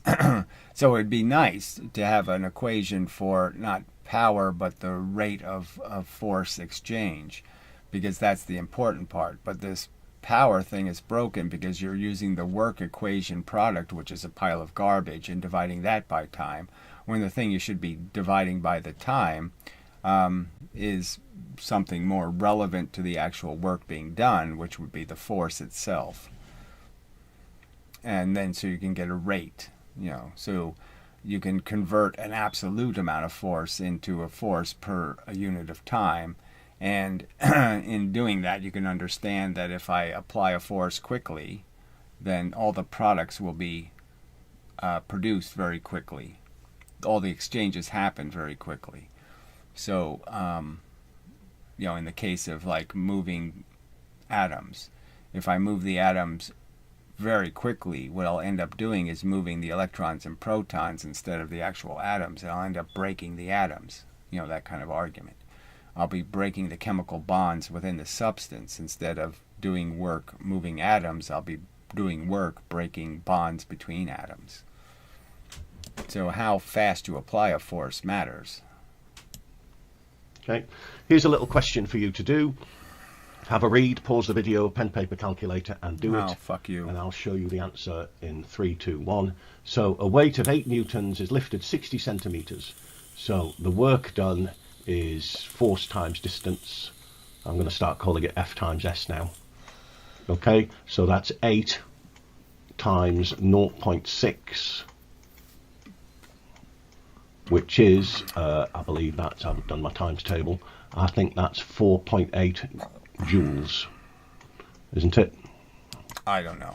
I don't care. Yeah, to me it's a waste of time divided by a waste of time, because these aren't real numbers. All there is momentum, frankly. Here's another question you can have a go at. A lorry is travelling at a steady speed of 25 meters per second. The thrust force from the engine is 900 newtons. How much work, useful work, does the engine do every second? Oh dear, that one's got to be a little bit complicated. So you're saying how much faster is it going? Well, you have to know how heavy it is. So this is useless without knowing how heavy the truck is. So W equals Fs, force times distance, so that's basically just 900 times the distance travelled every second is 25 meters, equals. So he's just saying that it's going up a hill or something. I don't know. Like, it doesn't have any pre-existing momentum. I mean, it doesn't make any sense. You don't need, obviously, if it already has momentum and it's going 25 meters per second, what does it need the 900 newtons for? So, this isn't even a real, this isn't a real world example. This is just complete mush. I mean, this is absolutely useless. Obviously, it depends. 900 newtons isn't going to do any good if the truck weighs 15 tons versus it weighing 2 tons. You're going to get a completely different velocity out of the truck. And the truck isn't, the minor amount of friction and air resistance can't account for the 900 newtons. So, well, whatever. This is just too silly. The force at that instant times the velocity at that instant would give you the instantaneous power, but usually in the questions you get it will be an object moving at a steady speed. Power is force times velocity. Don't forget it, it's very useful. Oh, so this ends up being this is the catch one, where the faster I make the truck go, the more energy the energy has. So if I made the truck go 50 meters per second, I'd end up with a different outcome number of how much pushing power the 900 newtons has, which is a joke. My fuel gets more powerful the faster I'm going. That's a kinetic energy defect. Stretching a spring. Well, the work done, again, is the area. So you will probably remember that the work done, the area of a triangle. So this is the Ian nonsense crap where you multiply force times distance, which is the same thing as measuring weight times distance. So just understand how stupid it would be. Okay, so I know the weight doubles the amount of stretching of the string. So as I increase double the weight, double the distance, the spring compresses. So I know the two are exactly proportional. That is, they will equal each other in terms of a unit. So I'll get a unit of compression for every unit of weight. So I'm just multiplying. I'm essentially just squaring the number because, yes, the outcome will be guaranteed. The two outcomes, the the consequence will be exactly the same as the cause. And so I'm multiplying the cause times the consequence. And they're the same thing. I mean, it's stupid. It's a useless thing to be multiplying times. The force times the distance isn't telling you anything. It's not a rational number. It's not a rational quantity. The weight times the amount the spring compresses. It's just stupid. They're already given numbers. I might as well just say weight squared. And why the fuck would I say weight squared when I know, hey, wait a minute, it only compresses it twice as much. It doesn't compress it 4 times as much or stretch it 4 times as much. Why am I saying it when it's not true? Too silly. Angle is a half fx. Okay, so that will be equal to the, if it's an elastic object, that will be the energy stored, will be a half fx or a half kx squared, but it's the area under the force distance graph. Here, this is stretching a ductile. So again, it's not a rational graph. It's a irrational, exaggerated number. It should be half of 2, frankly. It should be 2, okay? Because that's all you're going to get. All the force is 2. There's just 2 force. That's all you can save. You can't put 2 forces in and get 4 forces out. And that's what he basically just said. I put 2 forces in, I get 4 forces out. Nonsense. Well, we'll just play it through. Materials such as copper, and again, how much work do we do is the area under the graph. In this particular case, for elastic deformation, we get some of this energy back. For plastic deformation, we're not going to see it again. Okay, it's gone into breaking bonds. It's the wire gets hotter, whatever. Don't confuse this with force against time. That's a very common mistake. If you have a graph of force against time, okay, then the area under that graph. Yeah, then you're actually getting real numbers. That's it. Then the actual force against time is the real physics. That's actual physics. Graph, you should remember from an earlier video, is delta mv. It's the change in momentum. Yeah, exactly. It's the right definition of the energy. Oh, that's so funny. So, force against time, the area is change in momentum. Force against distance. Yes, it's the one that gets the right answer. Yes, okay. So that's almost enough said, right? It's, almost. Let's see if the commenters have anything to say. Where the hell are they? It's in one of these little squares somewhere. All right, you can't see that, but it doesn't really matter. You don't need to see this junk, frankly. All right, anyway. All right, let's see. Momentum is used to produce heat. Okay, we already did. Yeah, nothing. So there's been nothing. No, nothing usefully added. Okay, so that's about consistent with my expectations. Thank you for not exceeding my expectations. It's really no good to be the area is the work done. Falsely okay, look at this motor. encouraged. So this motor has a certain power input. To work out the power input of the motor, we know P equals VI from our electricity. Now, the motor will do some useful work. In the diagram below, it's lifting up these rocks to go in something or other. But also, we're going to waste some energy. So there's useful power and there's wasted power. The wasted power will be due to friction in the motor, friction on the conveyor belt. It will be transferred into heat energy. We'll get a little bit of sound energy as well, a tiny bit of sound energy. But basically, the amount of useful power is... It's not usually that little. Some motors are, the ones that lift rocks and do all that kind of crap are pretty goddamn loud, frankly. But whatever. It's just a fraction of the total power input. And that fraction is called the efficiency. So remember that useful divided by total. Okay? Right, and they're all energies. And so all you're saying is that in some circumstances I can do a really good conversion and get all of the energy from one place to another, and in some cases I can't. And so I lose a bunch to scatter. Now, whether we're talking about work or whether we're talking about power, it doesn't matter. Useful divided by total is the efficiency. Okay? So efficiency is useful divided by total.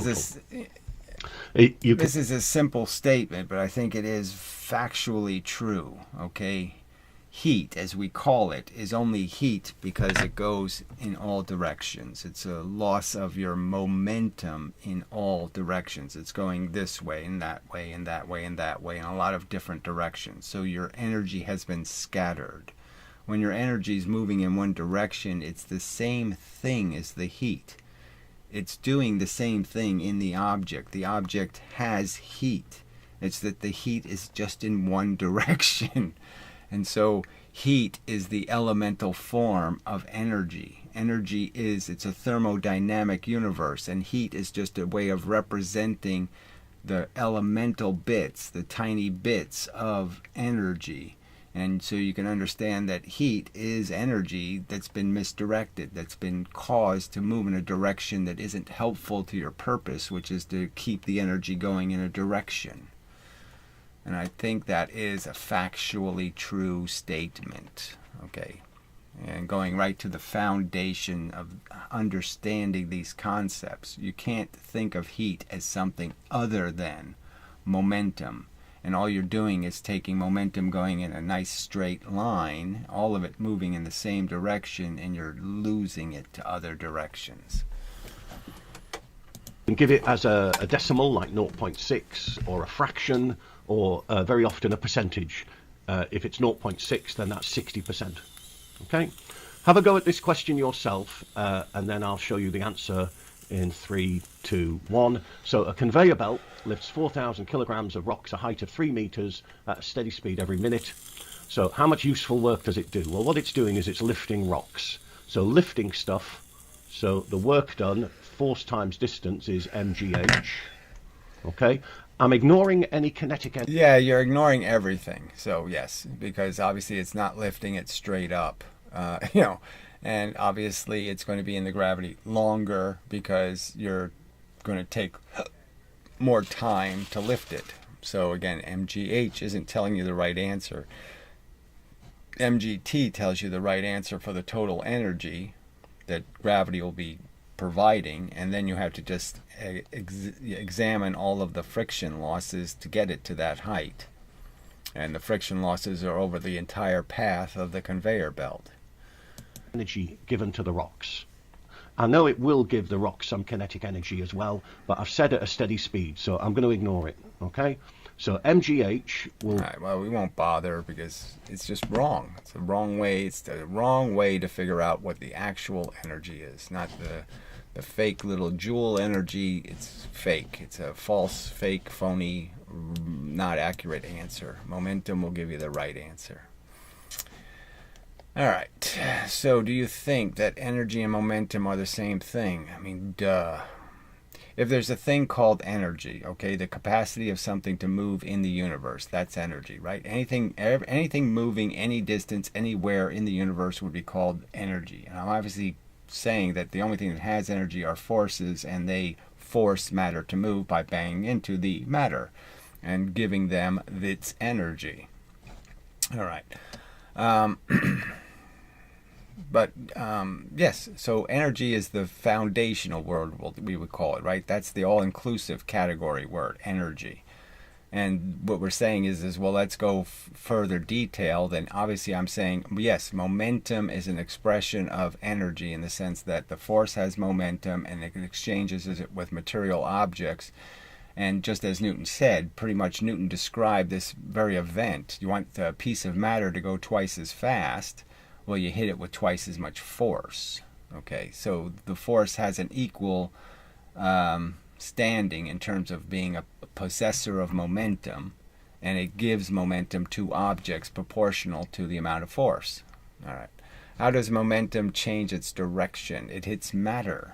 Okay, and it hits matter that has already a movement. Say an electron has a movement this way, and a photon hits it this way. An element of a photon, a piece of force. Well, obviously now the electron moves this way. And what's it moving into? Oh, it's moving into a universe full of forces that are going to hit it, and it's going to reflect energy from the direction it's moving now. Now it's going to compress the universe in a new direction. It was compressing it that way. Now it's compressing it this way. It's reflecting the universe that way. Okay, so now it's creating the new photon in that direction. So that's the exchange in direction. So as already pointed out in like yesterday, the day before yesterday's video, you can change direction for free, or you can change direction very expensively. So, you know, a spring changes direction fairly efficiently. A magnet, you know, two north-facing magnets banged into each other, the direction of the object can be changed, you know, without losing any momentum. So, but the point is yes, change in direction is how you change energy all moving in one direction to energy moving in lots of other directions, is interacting with matter. How does momentum change its direction? By interacting with matter that has a different direction. Momentum is the same as kinetic energy. Fuck you. I don't know what the fuck that even means. Kinetic energy, 1/2 mv squared, the argument is that's bullshit. Okay, kinetic energy in the sense of an active energy stream. All right, you have two definitions for the word kinetic. Okay, so you have to be clear. When you say kinetic energy, I'm going to hear 1/2 mv squared.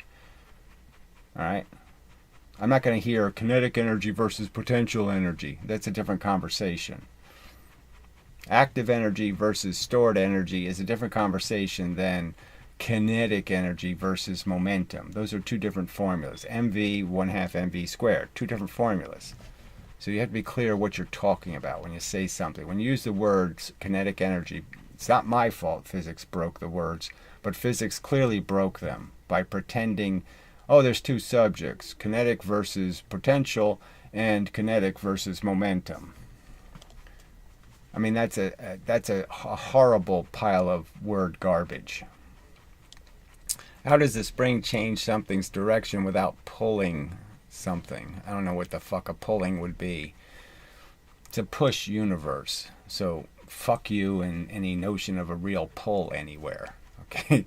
So obviously it's magnetism inside of the spring. Okay? It's the connection between the atoms. The atoms are bound by electrons and protons. When you bend the spring, you're actually pulling the atoms further away or closer to each other, and you're changing their electrical connection to each other, their charge potential. And they are going to create a back pressure in the sense they want to return to their relaxed state, so to speak. So it's just like any kind of can't really use a gravity argument, I don't think. You have to use like a charge comparison, but yeah, they're going to want to return to the state where the forces are balanced,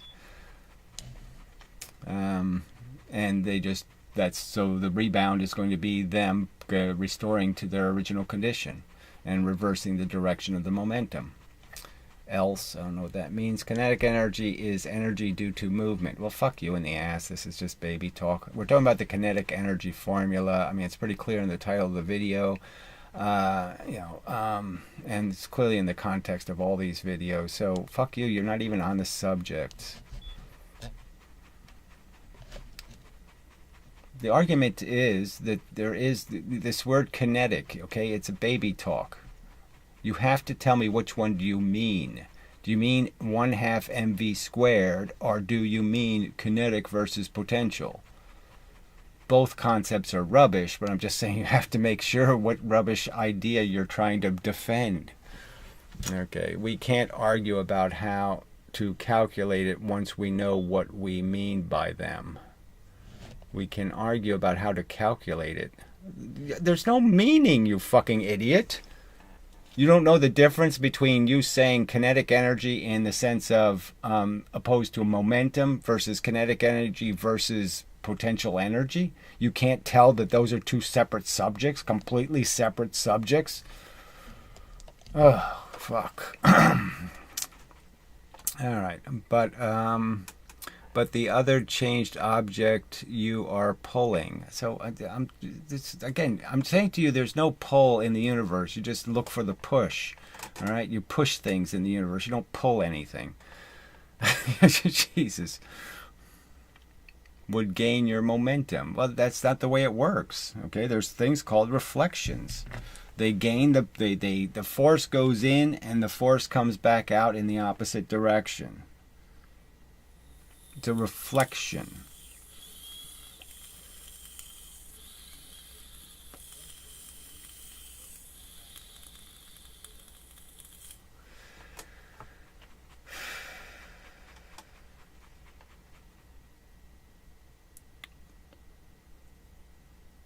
Force is continuous. It never stops in the universe, okay? This is a 400-year-old Descartesian idea, okay? There's a certain amount of force in the universe, movement, motion, quantity of motion.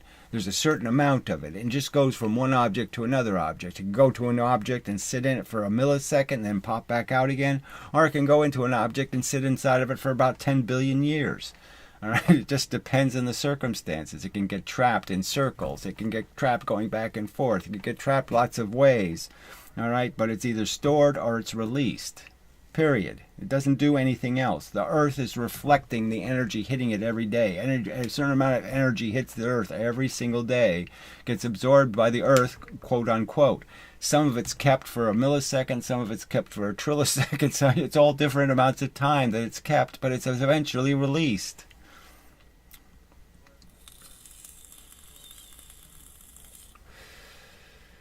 Let's see. When you reflect off something, you will push it with the momentum you had. Yeah, it goes in and then it comes back out again. So it would have your momentum, and then it loses your momentum. If something tips, what happens? What do you think's happening? It tips and then it goes back again. What do you think's actually happening? Well, I mean, it gets more complicated in gravity and all that kind of stuff. But I mean, the spring example to me is a good enough example. What do you think is happening to the metal? Well, the little metal atoms are being pulled apart, and as they're being pulled apart, are compressed, they're creating energy just like magnets create. When you push magnets together, they want to repel, they push apart, and when they're opposites and they attract, and it's a balance inside of the atoms. You're changing the shape of the atoms. The atoms don't like it, so to speak, quote unquote. They become agitated by this difference in their forces are no longer balanced, and they will seek to rebalance their forces. And in the process of rebalancing their forces, they're going to do exactly the opposite of what caused the imbalance.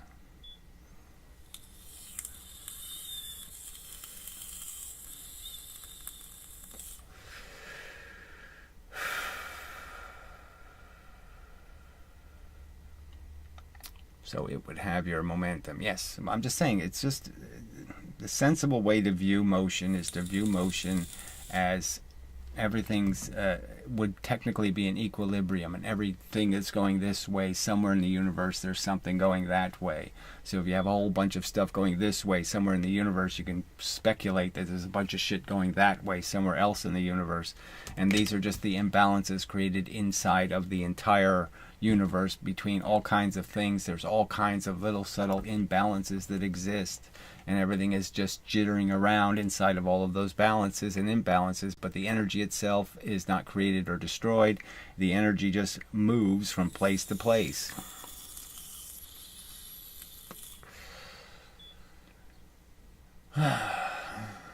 We're not going to get anywhere, I can see, Vigoro. The atom would push each other apart, but if one had more momentum to move away, it must push the other atom. Again, so what? It's inside a confined atomic crystal, or inside a geometric object. That object is at its equilibrium state. You've disturbed its equilibrium. It will fight the disturbance in its equilibrium. That is, it will reject that. So you can jiggle it, but the jiggle will go somewhere. Okay, it will reject it and eventually excrete it somewhere. The faster it rejects it, the more likely it is it's going to be rejected in the same direction it came from. The slower it excretes it, the more likely it's going to scatter the momentum in all kinds of directions.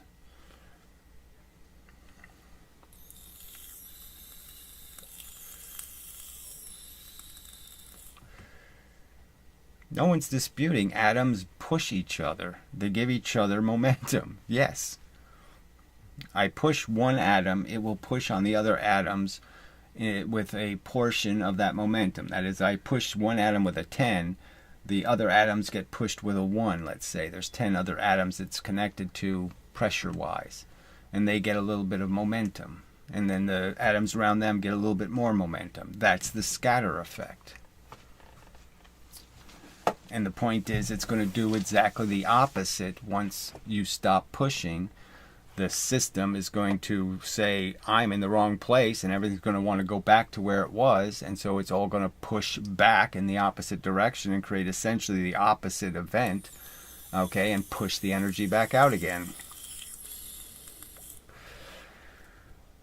The point is, the one with less momentum now has your momentum. There's no point there. So the direction of the momentum didn't change.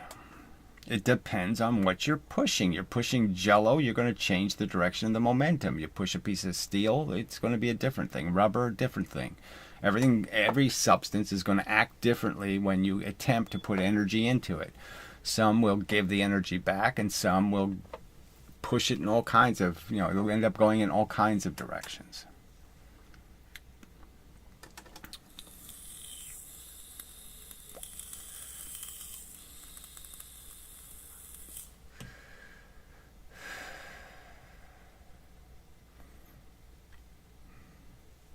It's all levers all the way down, you could argue, right? I mean, it's all springs or levers or hydraulics. You could just understand that the energy has to go somewhere. You just follow where it goes. And some mechanisms like levers can give the energy back in the opposite direction. And springs and different things can give you back the energy in exactly the opposite direction. They'll take the energy in and they'll reshoot it right back out at you at the opposite direction without loss of momentum. They're efficient at converting the momentum, changing its direction.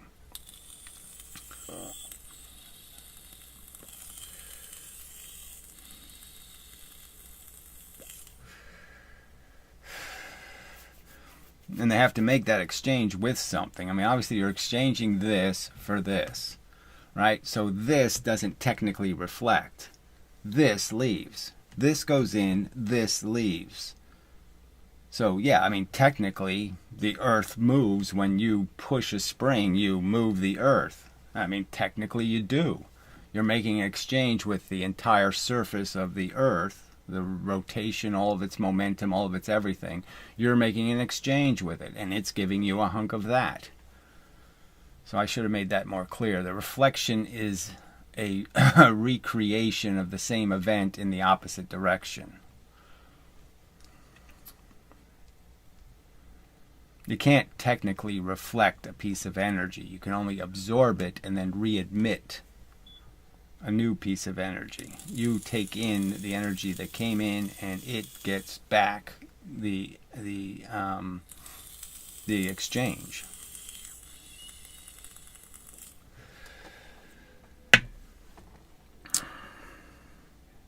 I mean, it's best, I guess, to think of everything in a space circumstance with no gravity and no anything to get in the way. I mean, obviously the Earth makes it really hard for us to understand. If I'm holding this, what's really holding it? The Earth is really holding it. So whatever I do to this, okay, I'm really doing it to the Earth.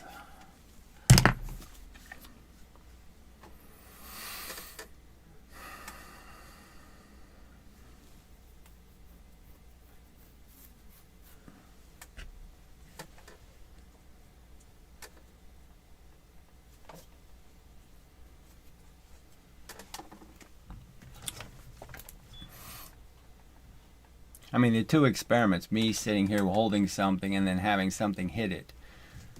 The experiment on Earth is going to be different than the experiment in space. Because the experiment on Earth, I'm grounded. I'm stuck to the ground. The ground is going to communicate that gluiness and prevent me from moving. Where in space, I'm going to absorb the energy.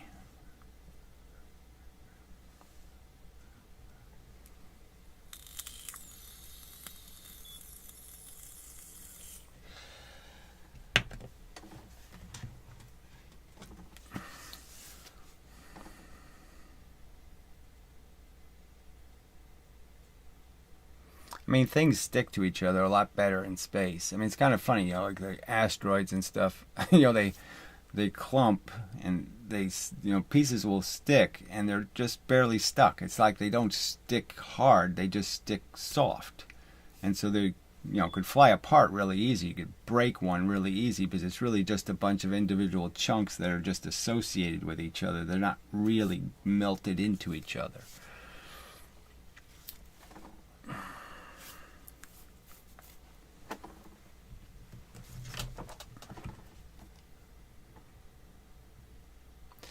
But when I think the moon did hit the Earth, and before it got into orbit, that's how it got into orbit, was hitting the Earth. But when it did bounce, right? It wasn't able to put all of its energy into the Earth because it created too much immediate back pressure, because of the intensity of the impact. The Earth couldn't absorb the velocity of the moon. And so it started deforming, and the part of the deformation was the creation of pressure that pushed the moon back away from the Earth.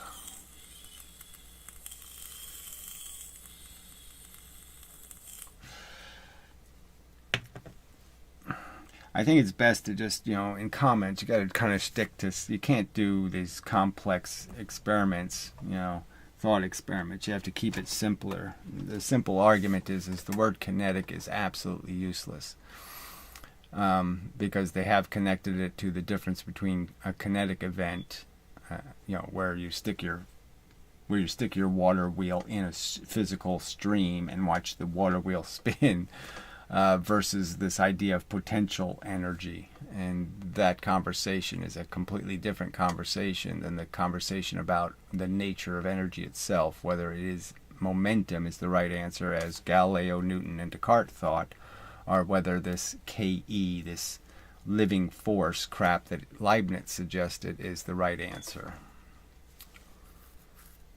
To me, it's already, the question should be already answered as you're clearly betting on the losing horse. Okay, 9.8 meters per second. It says right there in the title, per second. The force happens in a unit of time. That's it. The unit of time decides how much force there is. So if something falls and it only takes 2 units of time to fall, it can't have collected 4 units of 9.8. It can only collect 2 units of 9.8. Because it's about how much time it's in the force. Free falling. Freely collecting. Free falling is the same as freely collecting. It can't freely collect if it's connected or hitting something. Then it's not freely collecting. Now it's freely losing.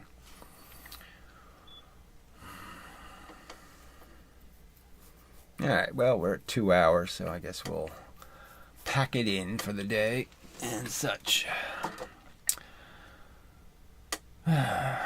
So, well, at least we have different commenters. They're not any better, unfortunately. They're not getting it. But anyway. Please read these 4 messages. Oh, please. Together. Are you familiar with the game of tetherball? Oh, fuck. So exactly what I said not to do. I have a thought experiment that I think shows KE is nonsense. Well, yeah, I already know it's nonsense, so good. I'm on a massive platform in space. Okay. The tetherball pole is made of 2 pieces. It's a 9-degree connector so that the ball travels perpendicular to the platform. Oh, fuck. You're going to make this more complicated than it needs to be. So it's 2 pieces and in 90 degrees, so the ball's going to go this way with the 2 pieces, or I don't know. The ball is attached to the end pole by a rigid rod on a swivel. Okay. The ball is a large mass, such as when I hit it, it only acquires a velocity of 1 millimeter per second. When the ball comes back around, I apply a second hit of equal force, and the ball will now travel 2 millimeters per second. Yes, okay. So according to KE, I applied 2x the force and got 4x the KE. Yes, anytime you double the velocity, you're doubling the KE. So yes, you would have to measure it by what force the ball has now, and it doesn't make any sense at all. So again, you're just regurgitating the simple argument that how can I double the speed and I get 4 times the force? I mean, 4 times the fuel to go twice as fast. We have not a single experiment in 350 years demonstrating it takes 4 times the fuel to go twice as fast. And we have no evidence that something going twice the fast really does do 4 times the damage to anything. Okay, which makes no sense because it's free energy. Yes, of course. That's been my argument from the very beginning. Yes. But again, you proved it with another thought experiment that's based on a presumption they're not going to accept. See, when you said you hit it with the same force the second time, they're saying, no, you can't. That's only going to go 1.4 as fast. That's what they're going to say. I'm agreeing with your KE take, but this example has no friction, no gravity, no gunpowder. Well, I don't think gunpowder is necessarily a bad thing to have. Frankly, it's a pretty consistent energy supplier. But regardless, I think all of the space questions make it decisively against KE. They didn't use KE equation to land the lunar module on the moon. Okay, they used momentum. They understood that their exhaust is mass moving a velocity. That's all they cared about. How much mass is moving what velocity? So momentum lands you on the moon. KE doesn't. I mean, these are all facts that are known and been articulated and stated, and they are clearly not good enough evidence for these people. Again, I can say 5,000 times. It takes me the same energy to move 2 kilograms out one side of my spaceship as it does 100 grams out the other side, right? Yeah. Same energy to move them at the appropriate velocities, and yet somehow I'm supposed to believe I sent 2,000 joules out one side of the ship and only 2 joules out the other side of the ship. I mean, it doesn't make any sense. We know the ship isn't going to turn. So what are these joules? What value are they? What do they mean? If they can't move a spaceship, what are they? What good are they? All right. You applied the same force over 3 times the distance as before, so you did 3 times more work on the second hit as the first. Well, it says you. Yeah, okay. I see, that's the problem with it. Your thought experiment is a little too complicated, frankly, to describe in chat. So, obviously there was no 3 times the distance. You didn't change the distance of the ball at all. You weren't changing the circumference that it was swinging at or any of that stuff. So, you're just putting energy into a system. You put the same amount of energy in the first time, put the same amount of energy in the second time, and yet I'm supposed to believe that the ball has 4 times the energy now. But again, you can do these experiments on ground and make them just as ludicrous. It takes 4 times the fuel to go twice as fast. There's no experimental evidence on this planet demonstrating that to be true. Nothing. Zero. Zip. Nada. Zip, zip, zip, zip, zip. No experimental evidence demonstrating that ever is the case. There's no evidence that a lever stops working. That if I put a 2-mass one distance on this side, that I can't get a 1-mass twice the distance on the other side to move at twice the speed. Of course I can. Alright. The first time it's going from 0 to 1. The second time it's going from 1 to 2. Doesn't make any difference. So again, he's saying it takes... See, I just told you that's what they would say. That you can only push the ball 1.4 faster. That's what they really think. They really think you can't push anything twice as fast. They think that if I compress a spring with 2 pounds and then I replace the 2 pounds with a 1 pound, that it won't raise it, it won't raise it off the ground, when of course it will. The 1 pound will, that's not the perfect example. Just compress the spring. Compress the spring. Put a 2-mass on. The 2-mass will shoot up one amount of distance. Put a 1-mass on and do the same experiment, and it'll go up 4 times higher. Because it has twice the velocity. That's why it goes 4 times higher, because it has twice the velocity. And it will get twice the velocity. It won't get 1.4 the velocity. All right. He said the force is the same both times, and the acceleration is the same too. So the time of application is also the same. Well, at those speeds, the application speed is so slow that what the fuck, how could that possibly be, you're not going to get into some speed of light issue where, oh yeah, you're getting too close to the speed of light and you're not going to be able to add energy. It's going to be pretty easy to add the energy at 1 millimeter per second rate of velocity. So, BS on any problem with speed acquisition.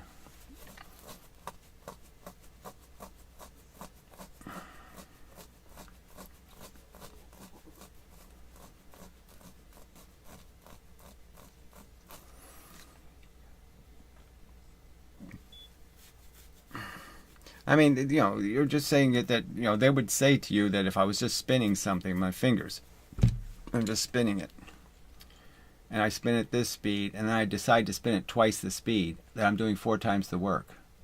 So spinning at twice the speed is 4 times the work. That's what they say. They think it takes 4 times the energy to go twice as fast. And if I go 4 times as fast, it would be 16 times the work.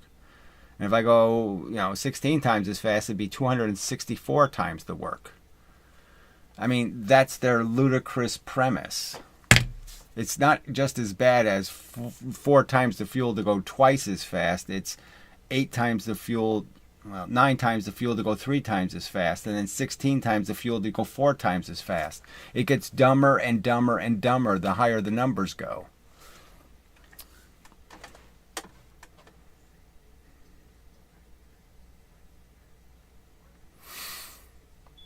$256, but yes, it's a squared relationship. Doesn't matter. I'm just saying, obviously it's crazy relationship. It's an insanely stupid relationship. It doesn't take that much more fuel to go 16 times as fast, or whatever the right number is. It doesn't. Okay, it's nonsense.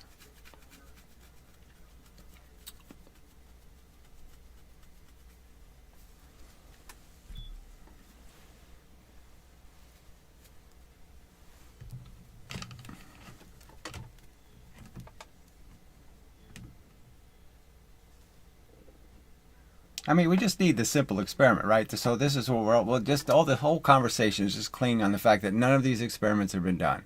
So they just have to do the simple experiment. Compress a spring, put a 2 mass on it, and shoot it up, and see how high it goes. And then put a 1 mass on the exact same spring compression, and if it only goes 1.4 as far, well, then this bullshit is true. But if it goes 4 times as far, then this bullshit is exactly that bullshit. I mean, into gravity, right? So we're using gravity as the friction source, so we know the relationship that gravity is about time. And twice the speed, twice the time. Twice the force, 4 times the distance. So it's a clear example. So if they can't get the 3 or 4 times the distance out of the lighter object, then we'll know, oh, kinetic energy is right after all, and we don't even have to think about momentum because momentum is nonsense.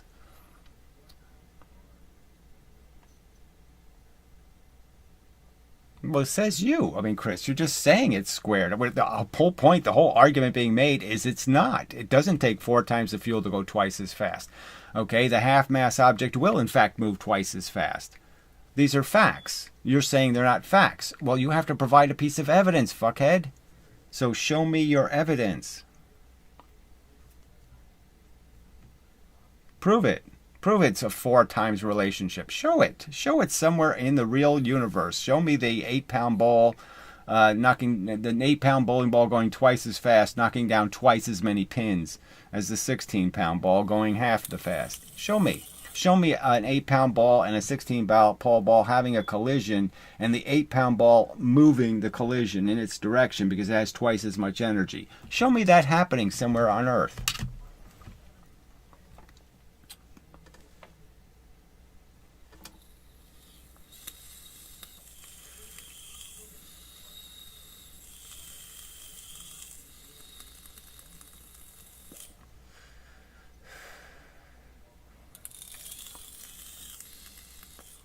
Show me a lever failing to convert momentum. Just show me. Show me any circumstance where the lever doesn't convert the momentum.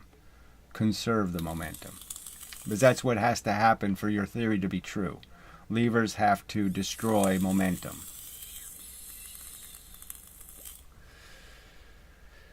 Oh, fuck you.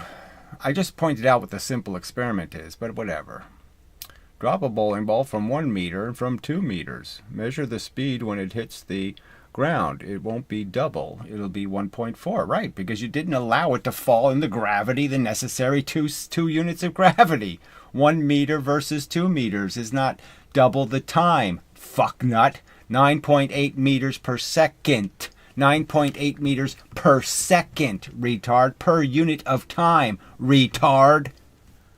You have to draw it 4 times the height. It's not an ad hominem to call you the motherfucking piece of shit. You just raised a piece of shit experiment. It has nothing to do with the argument. Okay? Twice the height in gravity is not twice the fucking momentum.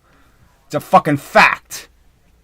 And you ignored it to make some dopey shit argument that just creates noise. You're a noise-making fucking jackass, okay? You can't catch up to the goddamn subject, and you're not making a valuable contribution, so why wouldn't I say, fuck you, these are shit arguments. I'm asking you for a piece of fucking goddamn evidence, and this is what you're doing. You've had 350 years to defend this fucking piece of shit that's in the middle of your goddamn physics. This 1/2 mv squared fantasy fable. It's a goddamn gremlin, and you're showing up and say, here's a green scale. I found it in my bedroom, and, well, it's under my dresser. I mean, you're not showing up with a fucking argument of any kind here. This isn't a fucking argument defending your fucking precious living force. Your little faggoty living force for 350 years. You've had a chance to show it taking 4 times fuel to go twice as fast. Will you show me a piece of fucking evidence? The fact that you believe in this Jesus story, okay, you deserve to be insulted. You deserve to be called an asshole and a stinking piece of shit. You're sitting here defending a goddamn fable with nonsense arguments premised on fallacy and nonsense. Oh, I'll just raise it twice as high in the gravity because that's twice the energy, right? No, it's not twice the energy. Wrong, idiot.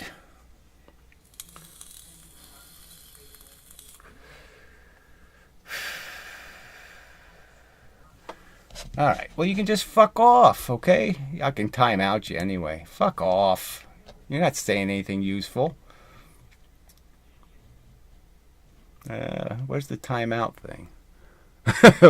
Let's see. Report, remove, put user. Oh, there it is. Okay.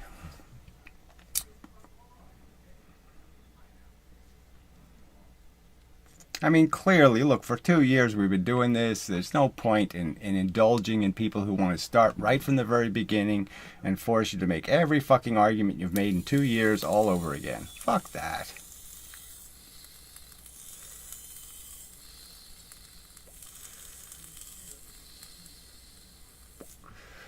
He doesn't want to go to the trouble to watch a couple of the videos to get the idea what the arguments are and all that crap, so fuck it.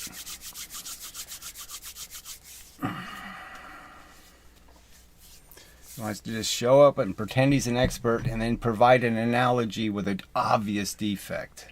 Well, Rave is twice as high as twice the energy. Not even close.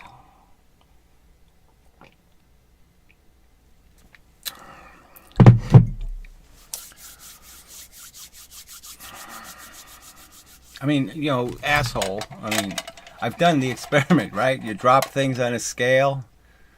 4 times the height, twice the weight. 4 times the height, twice the weight. Not twice the height, twice the weight. 4 times as high, twice the weight.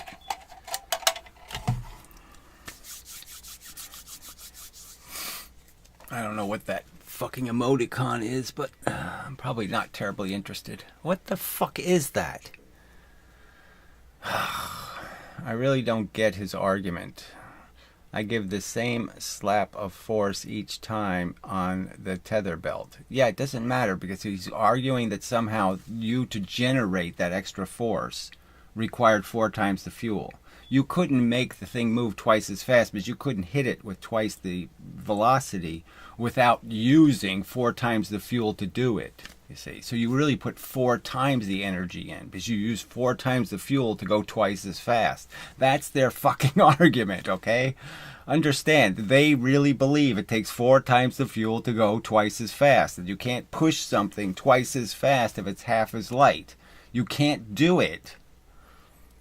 They don't believe in momentum. Clearly, they have to not believe in momentum, so they have to believe in this kinetic energy crap. They have to defend it, so they have to conserve it, and they don't care if they destroy conservation of momentum to do it. And they won't admit that's what they have to do, even though they're doing it. And their arguments have it full of it. And you can just keep finding the defects in their arguments, and they're just going to have an endless supply of defective arguments. And it just goes on and on like this for 2 fucking goddamn years. So instead of anyone producing an experiment that actually decisive, so physics in 350 years, with all their money, with all their experiments, all their scientists, all their instruments, they can't produce a single fucking experiment showing kinetic energy. Showing it taking 4 times the fuel to go twice as fast. Not one fucking experiment. And that's our bad. That's our fault. We're so full of shit because we don't believe something they haven't been able to produce a single experiment showing.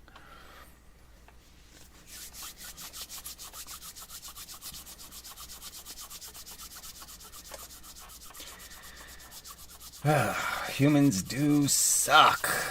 Yuck. Alright, so that's enough of a video. Really, 2 hours and 21 minutes is enough. And the comments have died to almost nothing. Newsflash, Cesspit KE can't be shown. Yes, exactly. That's why. Why can't it be shown? It's work. It does work in the universe. It creates joules and watts. Watts are showable. If you're making more watts, you should be able to show the more watts. So, what's your argument?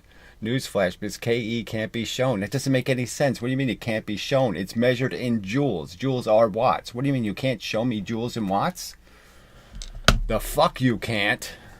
What a fucking bogus excuse that is. It can't be shown.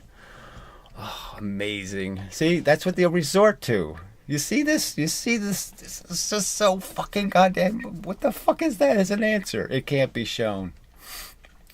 It's like dark matter. It's invisible energy.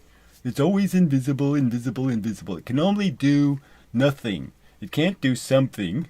So, you know... But it's very important because you must have the nothing in the universe, or, you know, what do you have to contrast to the something? You wouldn't know there was a something if there wasn't for the magical extra nothing. I mean, it's just pathetic.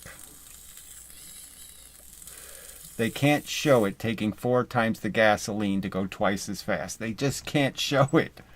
Because the rules are it won't allow it to be seen. Something will happen. The experiment will explode. It can't be done. It's just such a religion.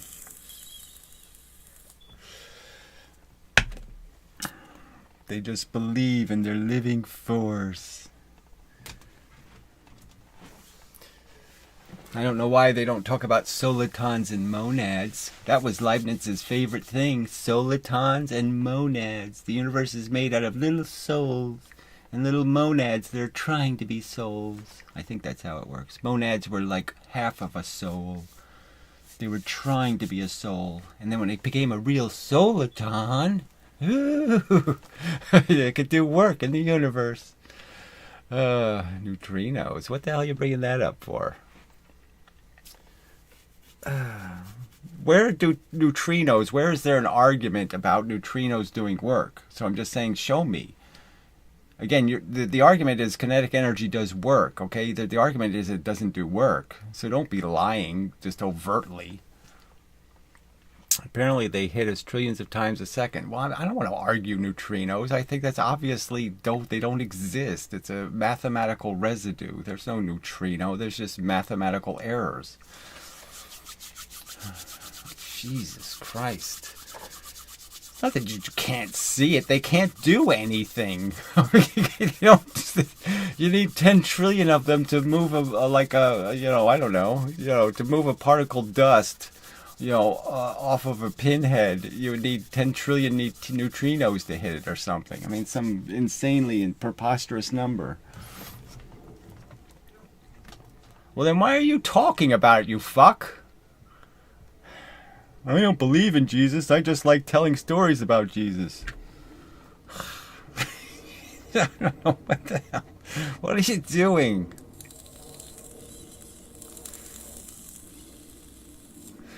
See, you said it should have said newsflash. That's because KE is nonsense. But saying it can't be shown was making it sound like you were making excuses for why it's not visible, which they actually do. And then you say neutrinos, and you're just like, oh, you're doubling down on neutrinos?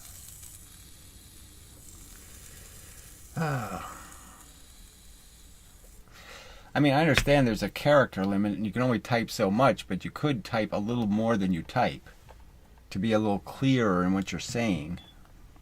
You could try for like 7 or 8 words rather than 4. Jeez. Anyway, okay, enough commenters. Oh, they're just, just no. Will I ever find a human being on Earth, another fellow human being, or whatever alien species I am, whatever I am, will I find another one on planet Earth, ever? Or will I just keep running into these neutronos, these no-nos? Anyway. Alright, you people. You've had enough time to irritate me. You would probably time them out. I don't think I would, because they'd say, finally. They'd just be typing all kinds of and ooh. Ooh, that felt so good. You're saying a rational thing. I hear so little of that. I see so few words put together in some sort of rational format. Why would I time out that?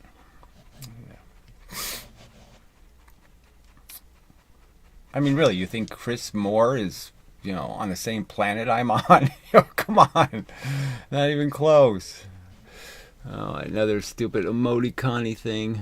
Oh, you're raising your hand? Is that what you're doing? You're raising your hand? Heil Hitler! I don't know. What is that? It's the happy orange Hitler sign. Oh, okay. Happy orange Hitler. I mean, what comes after this? Is that a bye? Oh, maybe it's a wave. Maybe you're waving. Bye. Shit. So definitely not evidence of a fellow traveler, so to speak. Islander. It's an AI bot. Cool. At least that's better than saying, oh shit, humans are idiots. I can just say the AI is an idiot. Oh, okay. Well, that I understand. I mean, it doesn't really have a brain, It doesn't know what a feeling is. All right.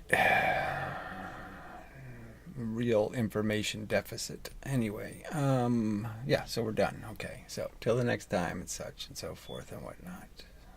Blah, blah, blah, blah, blah, blah. Thank you. Some contribution is better than none. I'm sure that's probably true. We'll use that as a axiom. We'll pretend it's the truth even if it's not. Okay, in just this one little case. But alright, till the next time.